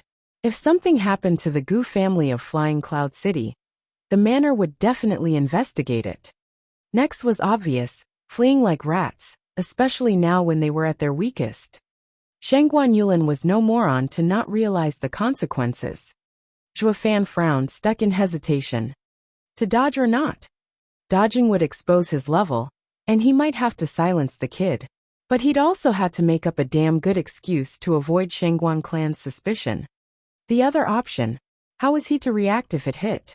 As a radiant stage, ethereal stage, or soul harmony stage cultivator? Well, his body was as tough as a soul harmony expert now. The problem wasn't the hit, but what came after. Well, he'd just wing it. If found out, killing him is still on the table. Zhuofan's vexation was unrelated to his safety, but his reaction. Shangguan Yulin would have been so pissed if he knew. He was a strong and outstanding member of the Shangguan clan's younger generation, widely known throughout eastern lands. Now this pipsqueak didn't give a whit about the backstab, but how to fool him instead. The fact he entertained the thought of silencing him, as well, was what really took the cake. How conceited can you get? Not that it mattered since it was all hypothetical. Who? Zhuofan looked stunned for a moment, then reacted, sensing the biting wind on his back. It won't take the life of a radiant stage cultivator as it is. He's not out to kill me at least, but wound me. Let's play along, and then. Zhuofan made a plan and struck his body, giving himself a flesh wound, and showing some blood from his mouth. Only then did Shangguan Yulin's palm strike. Bam! At least he got the timing right, spitting blood right as the attack hit, and crumbling on the ground in feigned faint. Snickering like a fox, Shangguan Yulin muttered, "Damn bastard. I warned you to stay away from my cousin. You brought this on yourself, humph." Shangguan Yulin walked over to Zhuofan, his right hand growing cold. Sensing the chill behind him, Zhuofan was stumped. What's he trying to do now? Punk, don't think for a second that by being the Shangguan clan's cover, no one will touch you. With a cold glint in his eyes, Shangguan Yulin lifted his icy hand with a creepy grin. We may need you for cover and can't kill you, but that doesn't mean we can't hurt you. This crippling hand of mine is nothing fancy, but at least it leaves no tracks. I just need to press your major pressure points, and your meridians will rot. In 10 days, your yuan qi flow will fall. In 20 days, your cultivation will plunge. In a month, you'll be a full-fledged cripple. And the best part, you'll never know why.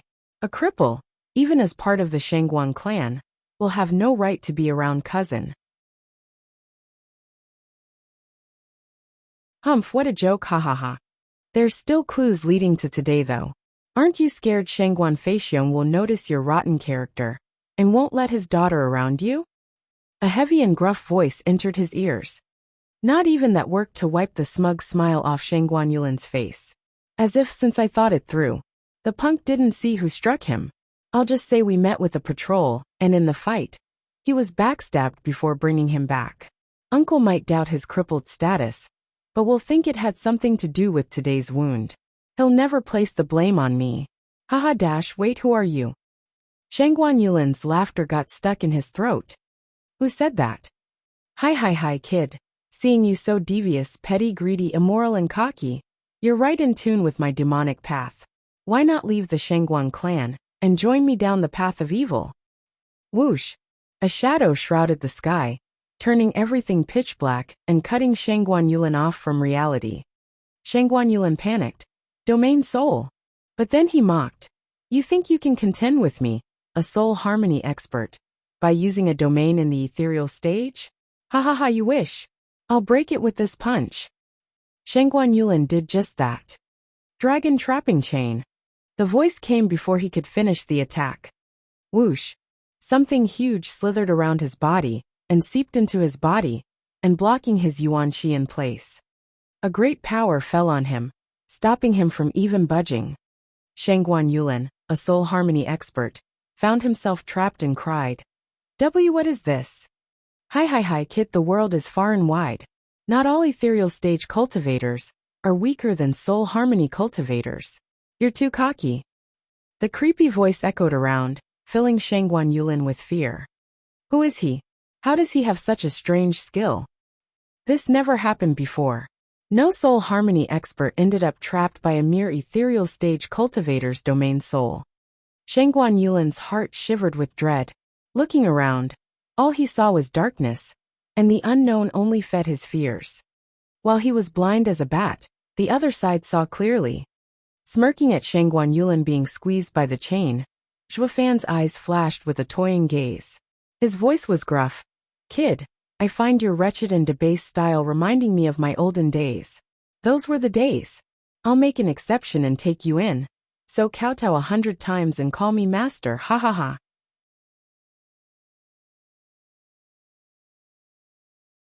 Chapter 866 Play. Chapter 866 Play. Proofreader Papatonks. 100. Shangguan Yulin's face twitched in anger as he snapped. In your dreams. Do you have any idea who I am? I am the best genius in Shangguan clan, of ultimate honor.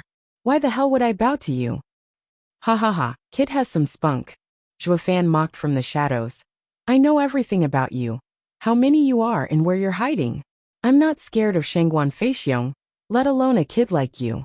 Humph, having you kowtow is my way of appreciating you. But since you don't want to. Zhuofan paused for effect. Bam! A huge dragon tail lashed at his cheek, leaving a red welt with blood seeping from his mouth.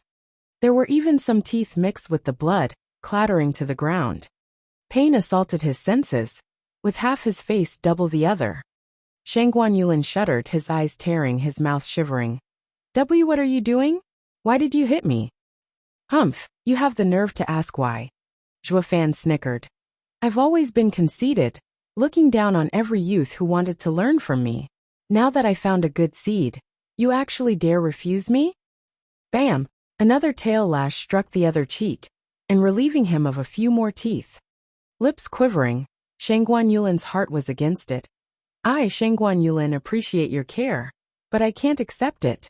I'm part of the Shangguan clan. Bam! Zhuofan kept lashing his face with glee. Cut the crap. I want you. You should be honored, but instead you turn me down. Of course I'll hit you, ha ha ha. Bang! A dozen lashes later, Shangguan Yulin was seeing stars, tears falling like a river. What did I do to deserve this? All I wanted was to get the goo guy here and cripple him. But I didn't even get to do that as I stumbled into the devil, who wants me as his disciple. He knew he was amazing, from all the seniors wanting him as well, but he was born from a great and righteous clan. How could he fall so low as to become a demon's disciple? I don't even know what his status is in his faction. Won't I lose out trading glory for being some commander's disciple?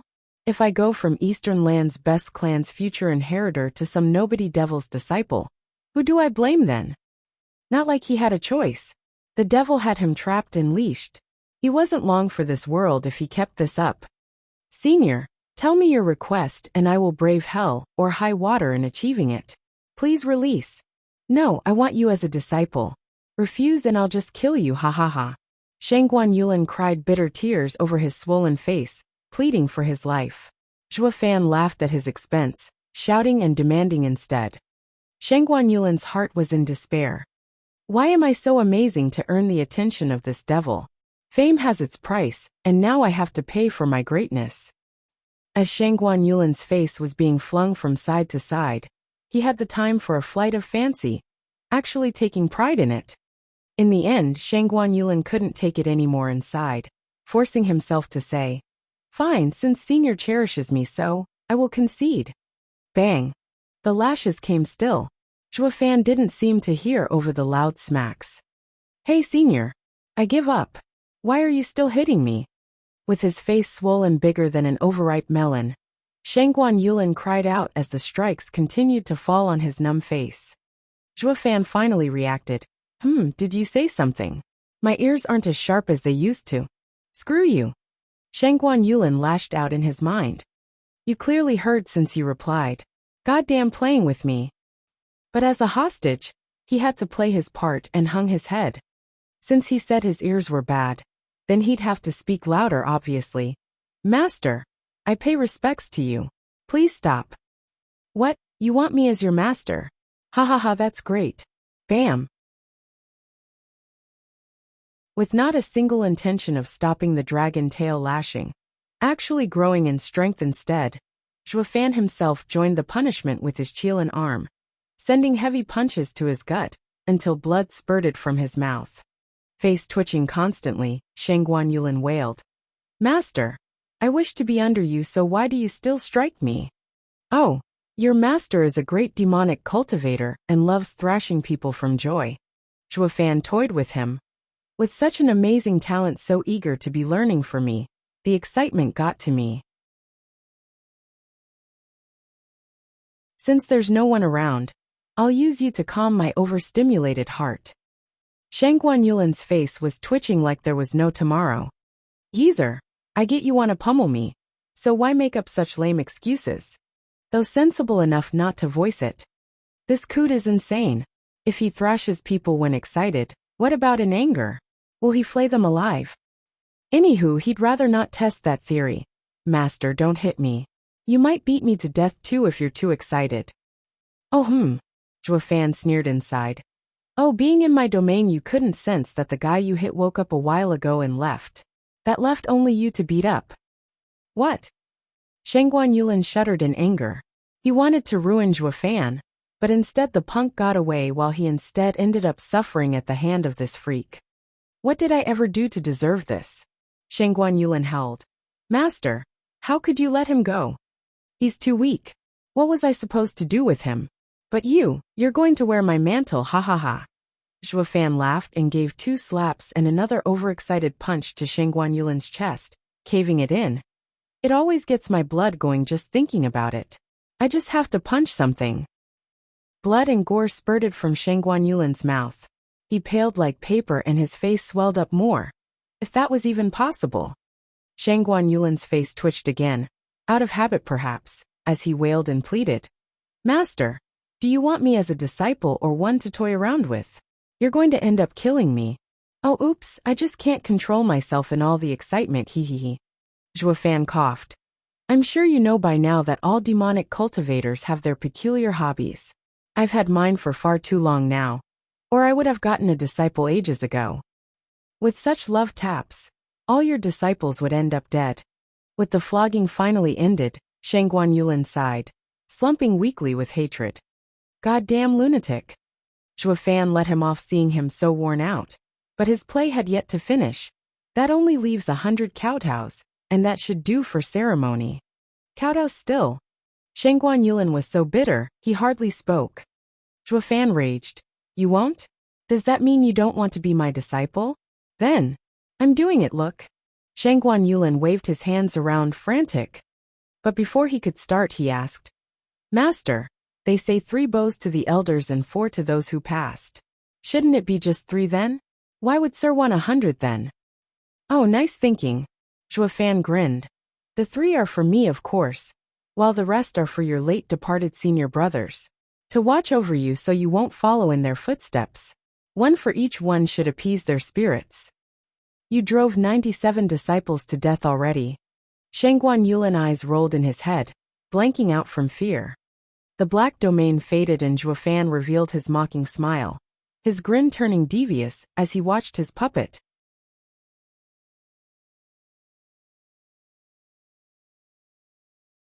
Chapter 867, Degenerate Demon. Chapter 867, Degenerate Demon. Proofreader Papatonks. On a pitch-black night, the black clouds drifted away, revealing a round moon that shone its graceful light upon the cold land and the unmoving man. Upon a closer look, he was covered in wounds. His clothes were in tatters, his face so swollen only a mother would recognize him. His brows quivered as the moonlight stirred him, opening his hazy eyes. Where am I? Why am I? Confusion laced his gaze from his unsettled mind, but then it all came pouring in. He sat quickly and darted his eyes all over in panic. Where's that sicko? Where is he? He looked around, but there was no one around except for him. The man nodded for some reason, muttering to himself. It was all just an illusion. Yes, that's it. There's no sicko and that never happened. It was just one horrible nightmare, ha ha ha. Pa! His crazed and delusional justification came to an abrupt halt, as a stone graced his most sensitive and swollen face, slamming him into the ground. The flood of pain brought him to tears, his mouth quivering. Hey disciple, who are you calling a sicko? A most familiar and dreaded voice came from the darkness. The man shuddered, but he actually remained silent. That's the old demon's voice. The nightmare is real, the devil is still here. Eyes twitching, Shangguan Yulin wailed in tears. Master, I would never. I was only referring to the people of Flying Cloud Manor. Those old freaks suck at even being guards. How could they let just anyone into the city? Shangguan Yulin wailed while making excuses as his voice trailed off, growing so tiny no one could hear him. He just dumped all his hatred on the guards. What the hell is wrong with you? You call yourself guards, and yet you let this sicko disturb public peace? It not once occurred to him that if security was that tight, Shangguan clan had no way of getting in. From the shadow, Zhuofan listened with a laugh. Oh disciple, so you're cursing the guards. They sure deserve it. They ignore their duties and let anyone in, ha ha ha. Zhuofan continued. However, thanks to their sloppy attitude, we got to slip in, no? This is where a sword king is stationed, you know? Shangguan Yulin flushed, knowing fully well the old guy was mocking him, but his mouth remained shut.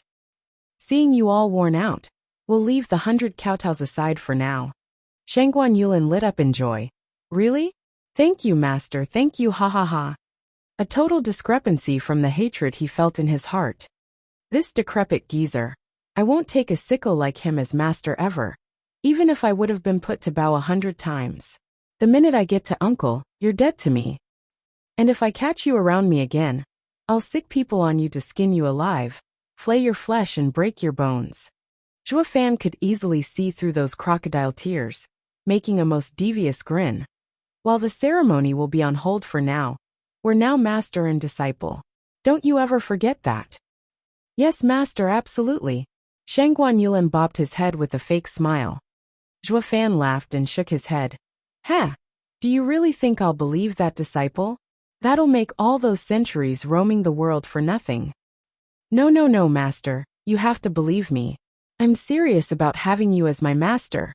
My vow shall never be broken. Shangguan Yulin panicked as he explained. Zhuofan mocked. It's fine. I'm not that easy to fool, and I came prepared. Now take your shirt off. What do you want to do? Shangguan Yulin froze on high alert. The sicko's first twisted hobby was enough as it is. Who knows if he doesn't have any others even worse than this? Zhuofan chuckled. Easy now, disciple. I am a great demonic cultivator, but I won't ever swing that way. Also, why would I have waited so long if I had that intention to begin with? Shangguan Yulin paused for a moment before realizing it as well. So he complied. Seeing his perfect body riddled with wounds, Shangguan Yulin's hatred grew hotter.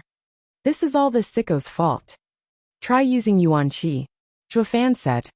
Shangguan Yulin did as he was told, and on his caved-in chest, 2 words in golden letters appeared.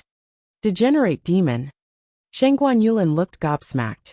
He pointed at his chest with a dumb look, stammering. What is this? Ha ha ha, disciple. The demonic path has always been unpopular. So anyone who becomes my disciple needs to have these words engraved on them as a reminder. So you'll never lower yourself again, nor get trapped in lofty dreams. Zhuofan laughed. You'll soon leave with me and strike out in the world. You're best off forgetting everything about inheriting the Shangguan clan. There's no way they'll let someone with such words on their chest lead the Shangguan clan. They're too renowned for that. Shangguan Yulin's eyes twitched, about to explode in anger. Master, you've ruined me. I only ever wanted the supreme glory of the Shangguan clan. We can even rule it together. But please don't take everything from me. Share, you say? Zhuofan raised an eyebrow. You're serious? Shangguan Yulin bobbed his head. Yes, of course. As long as I get to lead Shangguan clan, then half of it will be yours as my master. You truly know how to return favors. I bet your uncle would be fuming if he heard you. But I like it, ha ha ha. Zhua Fan made a sign, and the gaudy golden letters faded from Shangguan Yulin's chest. Shangguan Yulin perked up. A bit too soon though, as Zhua Fan's icy tone came right after. Remember your words, disciple. You are to follow my every word from now on, or else it won't be as easy as letters appearing on your chest next time. Maybe your life will expire. Shangguan Yulin shuddered, but looked confused. Why did those words appear? Ha ha ha. That's because I gave you a blood curse. Zhua Fan snickered. As you saw, the words popped on your chest the minute you used Yuan Qi. What you don't know is that in 15 minutes you would have been splattered everywhere, if I hadn't kept the blood curse in check with my signs. Panicking, Shangguan Yulin's eyes bugged out. No way. Ha ha ha, yes way. You just became my disciple, and have no idea what I'm capable of. Now do you understand how your 97 senior brothers passed? Humph. Zhua Fan squinted. Press the sacred pool pressure point on your right hand, and use Yuan Qi. Shangguan Yulin did just that. He heard a bang then and his right arm exploded in a golden pillar of flames, followed by the breaking of his meridian. Blood dripped on the ground as the hand now hung limp. He was now in extreme shock. He never thought this old freak would be so brutal, planting a bomb in him to detonate at any second. Zhua Fan grinned at his dumb look. The golden flame shows I'm going easy on you. If it were the black flame, then the second it appeared, losing your hand would be the least of your problems. Then again, even this display was only a fraction of the golden flame's power. If you don't listen, Master, I'll do everything you say, no questions asked. Please show mercy and release the blood curse. Shangguan Yulin was looking afraid now, starting to slam his head on the ground without Zhua Fan's urging. Zhua Fan's eyes flashed. Good. Now tell me everything about Shangguan clan, and why you have come to Flying Cloud City. Pausing, Shangguan Yulin sighed after some hesitation.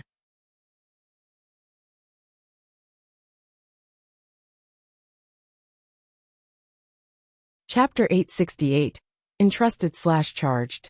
Chapter 868, Entrusted/Charged. Proofreader Papatonks. I see, so Eastern Land's divine weapon, Soaring Sword, was brought to Eastern Lands by Shangguan Feiyin. Zhua Fan nodded after he finished. So that's why Shangguan clan left home. It was all to get the Eastern Land's treasure back. Looking at the black void around him, Shangguan Yulin found to shadow of Zhua Fan. Master, you said you knew everything, so does it look like you just found out? You talk too much. Zhua Fan glared. You only need to answer my question. Try to hide anything, and when I'll find out. I know. I will never lie to you. Shangguan Yulin bobbed his head, while cussing on the inside.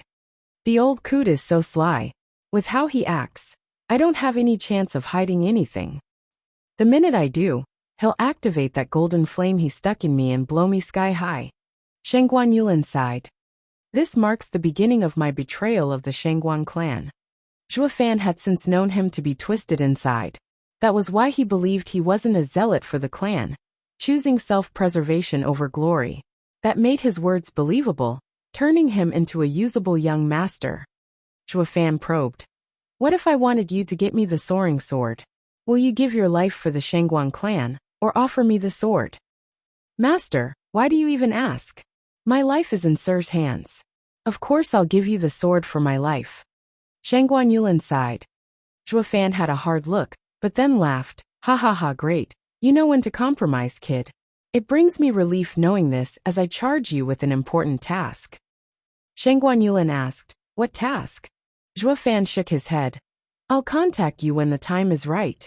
Until then, you are to play your part in the Shangguan clan, to make sure there are no incidents. I'll notify you when I'm ready. That will be your glorious achievement for your master's sake. Yes, master. He'd rather not. But it wasn't like he had a choice. He bowed and cupped his hands. The tranquility of the forest was the only reply. Looking around, Shangguan Yulin tested. And master? Are you there? The night breeze blew by. Curses, did he really leave? Shangguan Yulin took a deep breath, depression evident on his face. Just what did he do to deserve this fate? Why him?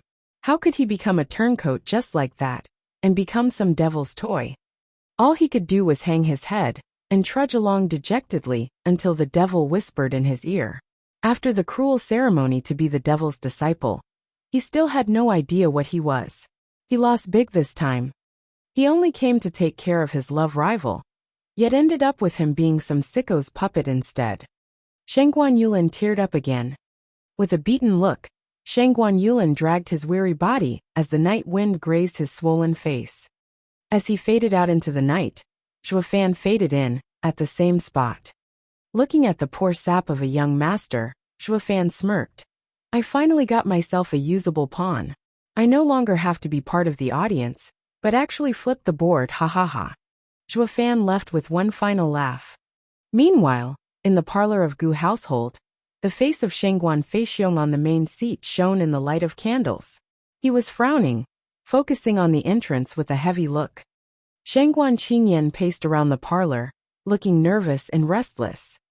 A stark contrast to the young child sitting there with a toy in his hands, cheerfully playing. Thump. The two's eyes snapped up to see a Shangguan clan guard rushing in. Well, are they back yet? Shangguan Qingyan asked first. The guard bowed with a sigh. Young Miss Clan Head, young master and Sir Gu have yet to return. You may go. A Shangguan Feixiong's gesture, the man withdrew. Shangguan Qingyan complained. Just where did cousin take Sir Gu? What's taking them so long? Dad, tell me they're all right. Shangguan Feixiong frowned in thought, shaking his head. Young Sanzi, aren't you worried since your dad is late? Shangguan Qingyan turned to the carefree child playing with the toy. She knew the father and son were very close, sticking to each other like glue. So why was it the kid showed no care when his dad went missing? It made no sense. Gu Santong glanced at her, not stopping his playing for her sake. My dad is too great for something to happen to him. Even if it does, it's the other side who'll suffer. What do you mean by that? Shangguan Qingyan was baffled. Gu Santong had a vague smile on his face in reply. It only worked to puzzle this young missy to the extreme. Hurried footsteps were heard as a guard barged in with a cheerful cry. Clan head, young miss, young master is back. Truly?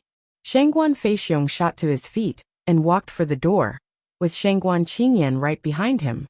They didn't get far, as Shangguan Yulin's wretched figure and swollen face entered the parlor with a casual step. The two were stunned, scanning Shangguan Yulin's remaining obvious facial features and crying in shock. Who are you? See, I told you it's unclear who had incidents, humph. Gu Santong was still in his seat and glanced over with a sneer as he played on. Shangguan Yulin's mouth quivered, looking at his uncle and cousin with a heavy heart. Seeing them so happy, he was choking on his words. Uncle, cousin, I'm back. Why you're Yulin? Still incredulous, Shangguan Feixiong stammered. The guard explained. Clan head, he is indeed young master. He just came back and had us all jump. But we knew him from his aura. Shangguan Feixiong finally took notice of the air around the swollen head, finally putting a name to this strange face. What shocked him wasn't that though. What happened? Why are you like this? What about Sir Gu? Where is he? Wasn't he with you? Shangguan Qingyan asked. Shangguan Yulin's face fell, his anger spiking. Cousin, you're my kin. Yet instead of asking about me you worry about someone else? Am I that insignificant to you? Shangguan Yulin felt wronged, remaining silent. This had Shangguan Qingyan growing frantic. Cousin, where's Sir Gu? Didn't I tell you to watch over him? Why are you returning perfectly fine while he's missing? Shangguan Yulin shook, on the point of spewing blood. Fine. Cousin, does anything about me look perfectly fine to you? I just came back from an encounter with a patrol, but seeing me so roughed up, they pitted me and didn't interrogate me. You call that perfectly fine? Why do you only care about him? What is going on between you two? What are you to each other? Shangguan Yulin's heart was crushed, wanting to howl at the sky. Only his uncle's presence stopped him. Did cousin come back yet? Cries were heard from outside and soon, Zhuofan's figure rushed in. He looked drenched and tense as he asked quickly. Uncle, cousin just left me. Shangguan Feixiong's face twitched, looking from him to the unrecognizable Shangguan Yulin. They shook their heads. What did they do anyway?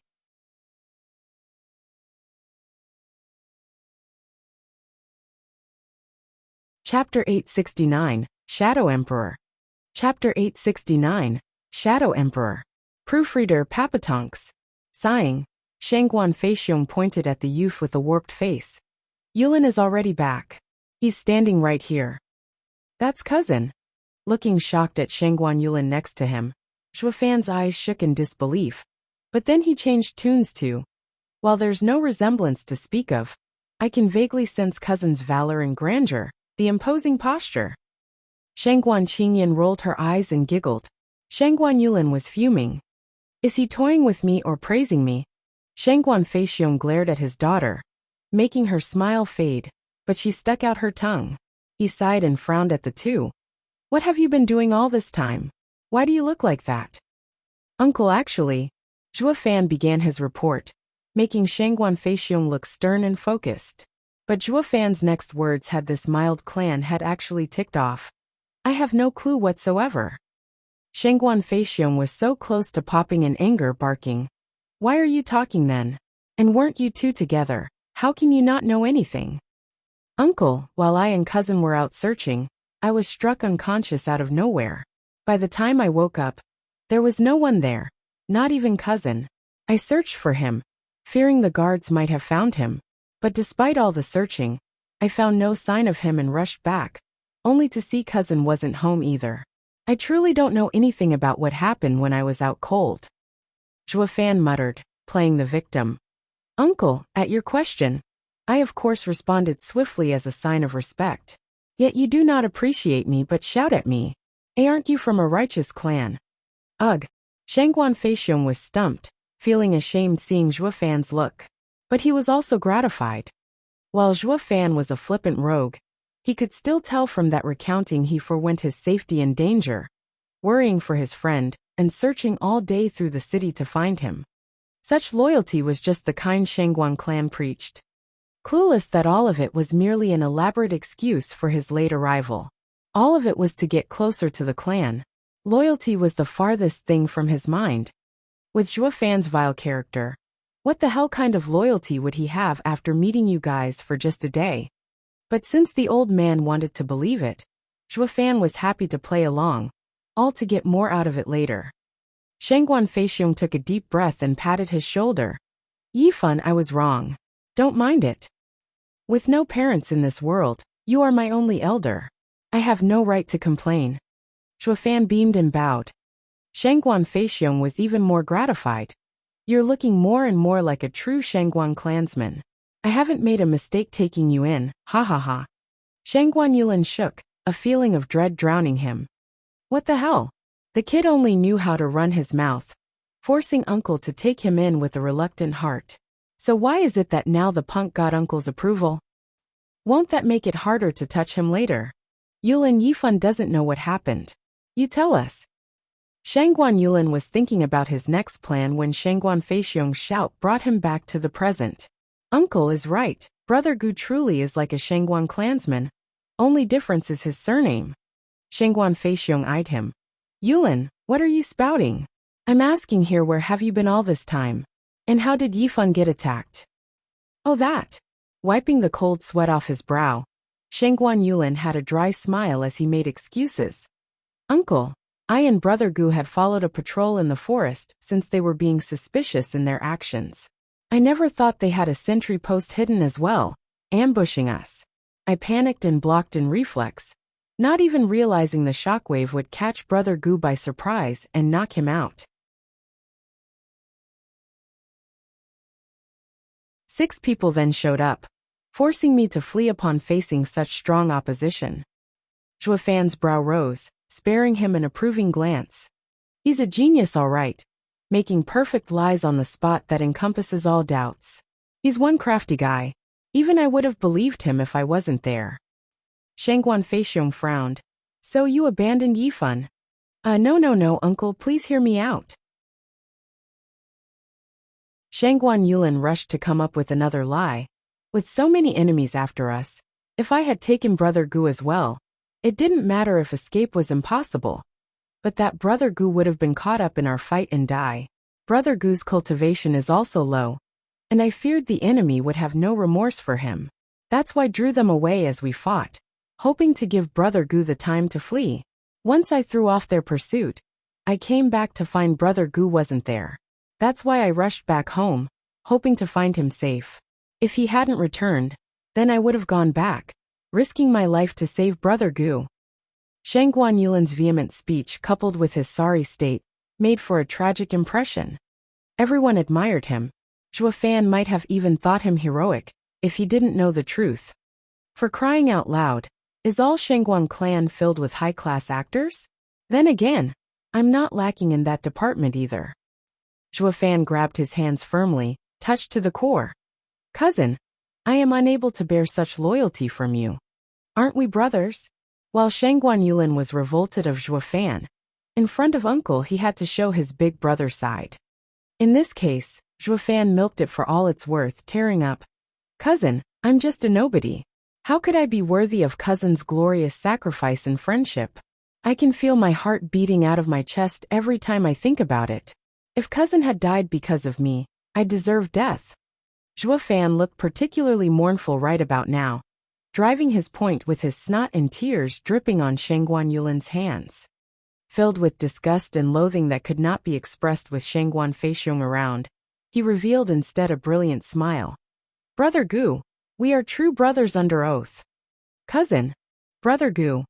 Cousin, Brother Gu. The two sighed at the touching words, with the father and daughter of Shangguan clan admiring their camaraderie. Gu Santong, who kept on playing, felt his mouth twitch constantly. Looky here, Dad got some more simps falling for his act. Then again, this cousin's shamelessness can challenge Dad's. They're both shadow emperors. He might be a child, but had more than 3 centuries of experience. Then there were the years spent along with Zhuo Fan on top, and Gu Santong could see through any of his acts. He held the play in disdain, though he never said a word, playing on with his toy. I'm grateful to know you brothers are so close. But no matter how close you are, you should let go of your hands now. How do you think it'll look seeing 2 grown men hold each other and sniveling? Shangguan Feixiong found the two's friendship too strong for his eyes, teasing them about it. The two beamed and let go. Shangguan Yulin wanted to let go ages ago. Zhuo Fan had been dripping snot all over them, and left him with disgust. But he was forced to smile through the ordeal. Shangguan Feixiong nodded. All that matters is that you're both safe and sound. Yulin, were you followed when coming back? Don't worry, uncle, I was careful not to pick a tail. Shangguan Yulin's eyes flashed. Shangguan Feixiong nodded. I think so too. Yulin, there's an important job I have to entrust you with. Another one. Shangguan Yulin's eyes looked lost. First was the devil, and now his uncle. What's the world coming to, dumping all its troubles on my head?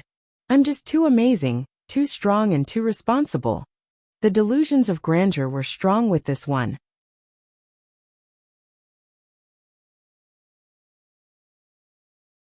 Chapter 870, Overreaching. Chapter 870, Overreaching. Proofreader, Papatonks. In the dead of night, Shangguan Feixiong brought Shangguan Yulin through the halls towards a plain room. He bowed. Venerables, I've brought him. Enter. Shangguan Feixiong nodded at the aged voice, and went in with his nephew. There sat the 3 oldest venerables of the Shangguan clan. Knowing this was serious, Shangguan Yulin bowed and shivered in excitement. Another heavy task is entrusted. Greetings, venerables. Stand up. The elders smiled, but then they looked at him oddly. What's with that swollen face? Feixiong, what is this? Shangguan Feixiong was embarrassed, but went to whisper in their ears. The trio nodded. Oh, so he was scouting for the clan and had a bitter fight with the enemy. Exactly, ha ha ha, Shangguan Yulin beamed. I'd do anything for the clan come hell or high water. The elders eased a breath. The fight must have been truly desperate. Beaten so much that not even his mother would recognize him. Shangguan Yulin's mouth twitched while Shangguan Feixiong chuckled with a shake of his head. But they're all mere flesh wounds, needing a few days to recover, ha ha ha. But then the elders laughed out, focusing their aged eyes on him. Shangguan Yulin, you are the best disciple of Shangguan clan, renowned for your cultivation. This time, the clan has a critical and deadly task for you. Do it well, and you'll gain the most merit. Fail and you may die. Will you accept? Shangguan Yulin cupped his hands and shouted. For all the care the Shangguan clan gave me all these years, I will not shy from any danger. Good, you got spunk.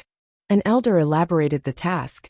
You know by now that the manor is recruiting alchemists. In a few days it will open its doors for them. We hope you can play as one and sneak in. You will scout the place for us, so that we can make a better plan of attack the second time. Shangguan Yulin cried out. You want me to play the role of an alchemist? But I don't know alchemy. We know that. The Shangguan clan hardly has any such talents. That's why it can only be you. The Venerable sighed. Alchemy combines cultivation, skill and arts to achieve greatness. While we lack in arts, we'll just have to make up with cultivation and skill. It's known that a radiant stage cultivator can be a 7th grade alchemist, an ethereal stage cultivator in 8th grade, a soul harmony stage cultivator in 9th grade, and a genesis stage cultivation a 10th grade. In this world 11th grade alchemists are the true masters of this art. With our skills, we can only make average 9th grade pills, with a rare 10th one. We're not real alchemists in this sense, let alone outstanding grandmasters. While I bet you can't even reach the 7th grade. But since we lack alchemy arts, we'll use cultivation. You're in the soul harmony stage, so we'll use these days to beat a few secret alchemy arts into you, in hope you reach the 8th grade. Maybe it will be enough to gain you entry into the manor. Shangguan Yulin's brow shook. You want me to become an 8th grade alchemist in just a few days? No way. I know next to nothing about alchemy. I may have an easy time making some casual pills, but I never tackled anything more complex. Oh, why not have Brother Gu go instead? Ain't he an alchemist? Shangguan Yulin proposed. He knew just how deadly it could turn out if he went into the manor. In case he was exposed, his death was certain. It's better to let that punk brave the danger than stay here, humph. The people shook their heads. Yulin, we've already taken him in consideration, but he's not good. Like I told you, a radiant stage cultivator can only reach 7th grade in alchemy, with average 8th grade at the most for true grandmasters. The limit is tied to one's cultivation. The child is in the 5th layer of radiant stage, but not at the rank of grandmaster. A good 7th grade alchemist is all. It might have worked in the other land's tiny nations, but not in the Sword Star Empire. He's also an outsider that has yet to earn our trust. A task so critical can only be handed down to a trusted clansman. Shangguan Yulin's face twitched. Damn geezers, you're saying it's better for a clansman to die than an outsider? Curses! Why aren't you old farts going then? Don't drag me into this. Shangguan Yulin frowned, and worked hard to find an excuse. He stuck out his chest and declared, Venerable sirs, I think your judgment of Brother Gu is unfair. Maybe he was dubious before, but today showed he is loyal. He helped me in my search, and proved he's worthy of trust. Right, uncle? Yes, it's indeed so. Shangguan Feixiong nodded. I was about to tell Venerables, and since Yulin mentioned it, I will do it now. Today, Gu Yifan had not been under our surveillance, but still didn't betray us. This shows his loyalty. I think holding him and his son confined is no longer needed. We should see them as part of the Shangguan clan. And from what we saw today, he has quite the valor, fitting the nature of the Shangguan clan. The Venerables looked at him long then nodded. Feixiong, we'll trust your judgment. But this task of infiltrating the manor. Venerables, please give Brother Gu a chance. He's working hard to join our clan. Shangguan Yulin cupped his hands and urged. Shangguan Feixiong nodded, touched by the two's camaraderie. Though why did this happen after a single trip together? Is it growing close through suffering? Has to be. Shangguan Feixiong added, Venerables, Gu Yifan is a true alchemist. Even if he's in 7th grade, he's still a gem. He might even get into the manor. I believe casting a wider net will work in our favor. Why not have them both go? It will be the same as long as any one of them enters. Clueless that Shangguan Yulin wanted to throw Zhuofan to the wolves. Should we let the outsider try as well? The Venerables sank in thought. Shangguan Yulin nodded and Shangguan Yulin rushed to add. Yes, you must give Brother Gu a chance, hee. but leaving it to an outsider makes us uneasy. The venerables looked worried. He may go, but someone must keep an eye on him for any mishaps and dangers. Shangguan Yulin beamed. Not a problem. As long as we treat Brother Gu as family, giving him the chance to prove himself, all will be fine, ha ha ha. Although we'll have Yifan do something for us, we'll also send someone to watch him. This might lower his opinion of us. Shangguan Feixiong frowned. I have seen the kid's character today. While he likes to mess around, his heart is good. And this is how we treat him. Feixiong, a man of ambition, doesn't mind trifles. Yeah, uncle, Brother Gu won't mind it. Shangguan Yulin and the venerables urged Shangguan Feixiong, who felt ashamed still. Maybe, but he will definitely be against having some stranger with him. It will alienate him. Why not let Yena go? She'll observe him under the guise of support. They're also familiar to each other, so he won't mind. What cousin? No. Shangguan Yulin waved his hands around. Yes, that's what we'll do. Yenu is the best choice. Feixiong, you're really thorough. We'll go with your plan. All of us are in agreement. Ignoring Shangguan Yulin's outburst, the elders nodded, putting an end to this discussion, having disregarded him completely. While the four laughed, their minds made up. Zhuo Fan, the second candidate, was going to sneak into the manor with Yener as his helper and watcher. Shangguan Yulin was dumbstruck. What have I done? Did I just hand my cousin to that punk?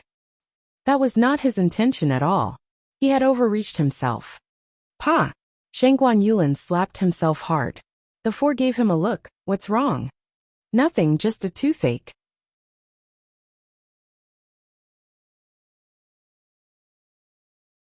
Chapter 871.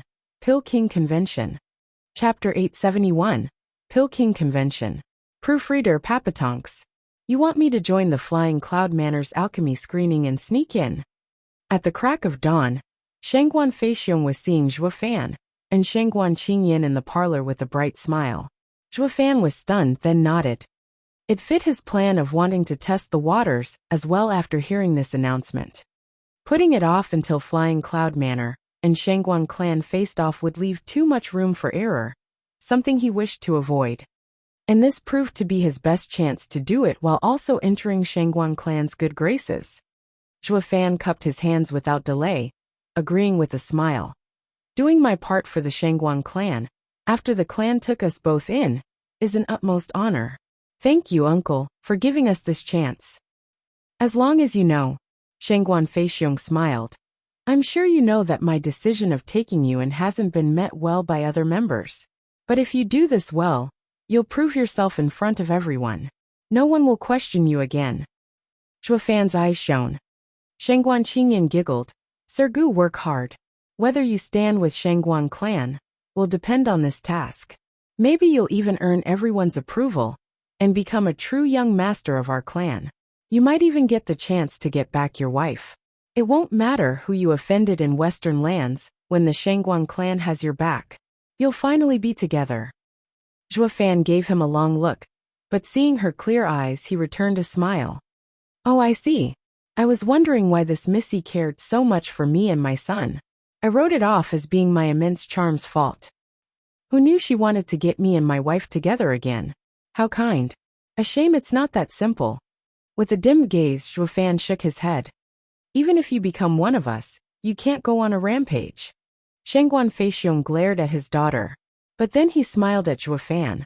Don't worry, Shangguan clan is no pushover. Do this well, and I will definitely help you out. Even if Double Dragon Manor is involved, I'll give you justice. Thank you so much, uncle. Zhuo Fan bowed. Double Dragon Manor. If it were that easy, I'd have done it myself. Yener, we planned on sending Yulin with Yifan at the competition. Shangguan Qingyan continued. Yulin is a steady man and can take charge. Yifan's cultivation is low, so you will have to assist him in making sure he's selected. Got it? Shangguan Qingyan gave a firm nod with a happy look. Yes, father. Hee, Sir Gu, you better listen to me now. She gave Zhuo Fan a teasing smile. Zhuo Fan chuckled as well, but he saw through Shangguan Feixiong's plan on having her spy on him. Yesterday's play wasn't enough to remove all doubts of the clan. Which was normal, especially with such an important task. Caution was paramount. Zhuo Fan and Shangguan Feixiong exchanged a few more words before he left with a bow. Shangguan Qingyan skipped behind him. The next few days, Shangguan Yulin and Zhuo Fan went through a personal hell. Shangguan Yulin, being the most promising seed, was instructed personally by the three venerables in the intricate arts of cooking herbs into pills. Day in, day out, he was found hovering over the cauldron, soaked in its fumes, instructed in the fine arts the elders were hardly familiar with. That was because Shangguan Yulin had the cultivation, but not the skills. Thus the elders went harder on him, in hope his skill improved faster. On the other hand, Zhuo Fan's days were paradise by comparison. Everyone knew him as an alchemist, so that was that. That was why he was left to his own devices. All he had to make up for was cultivation. But cultivation wasn't to be rushed either, which made this backup, Shangguan Yulin's replacement, disregarded in this aspect. With the confinement ending, Zhuo Fan was out in the world again, with his son. With clan head's daughter leading along, he was the envy of anyone as he enjoyed himself. Shangguan Qingyan's role was the observer, but young Sanzi's infectious playful nature got the best of her, making her grow closer and closer to the pair. It went as far as going in the back of the house to have a blast with them. This only worked to sour Shangguan Yulin's mood, being wiped like a donkey over the cauldron by the elders. Ha ha ha, young Sanzi, loosen your hand a bit or your kite's going to fall. Yes, that's it. Auntie, hold it while I get a fruit. Sure. Hey Gu Yifan, stop being lazy. You should be the one to hold your son's kite. Young Sanzi gave it to you, so you guys play with it. Now stop messing up my nap, stingy. Hey, whose son is young Sanzi anyway? What kind of father doesn't care? Then you care instead. Wretched brat. Banter and teasing was heard from beyond the walls. Shangguan Yulin sat cross-legged near a cauldron over a scorching fire, his mouth constantly twitching, his eyes burning hotter than the fire before him. Damn that accursed punk. I warned him to stay away from her. Now he's flirting instead? Once I get out of here, I'll throttle you. Calm your heart and focus. The gestures are the key as you employ the art. Noticing Shangguan Yulin's attention was slipping, a bamboo scroll smacked him over the head, making him wince. He looked at the venerable standing behind him with a cold gaze. Calm your heart and focus on the gestures. Screw you. My cousin is out there with that degenerate pair, and you're telling me to frickin' calm down? Pa! Another smack came on point. Empty your mind, calm your heart. Your thoughts should only be on the gestures. Face twitching, Shangguan Yulin's heart was grumbling as he nodded. He got himself to blame for this mess. I get you wanting me to go into the manor, but why the hell is that bastard coming too? Now look at him.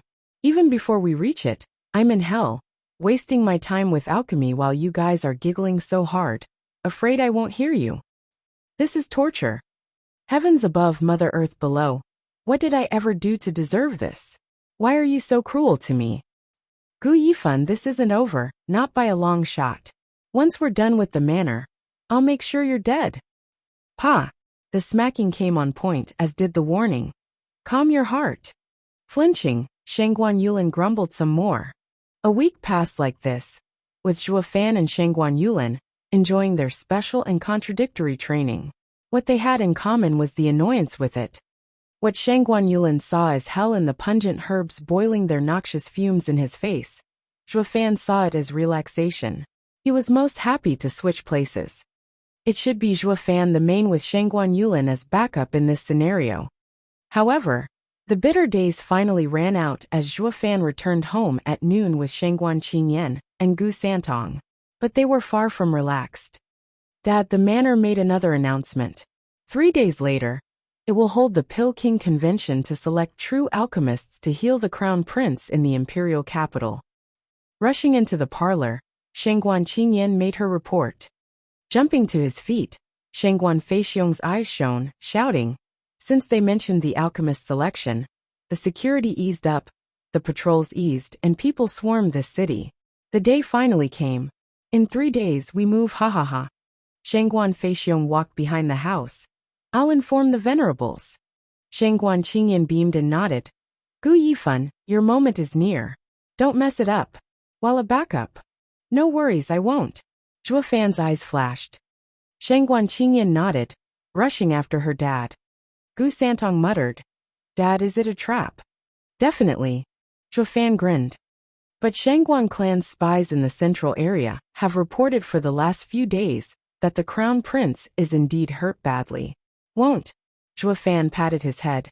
It's too strange of an event. Not about the number of reports confirming it, but the timing is what reveals it being a trap. Yet they're still going. Don't they know this? People always believe what they want to believe. Zhuo Fan smiled. Knowing it's a trap, the fact that they make all kinds of plans around it, they don't see it as one, but an opportunity. Such is the mentality of men greedy.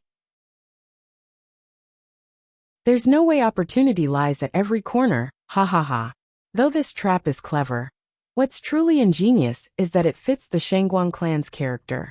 Flying Cloud Manor has a cunning mind among them. Zhuo Fan's eyes shone coldly. I'll have to watch my step in the manor as well.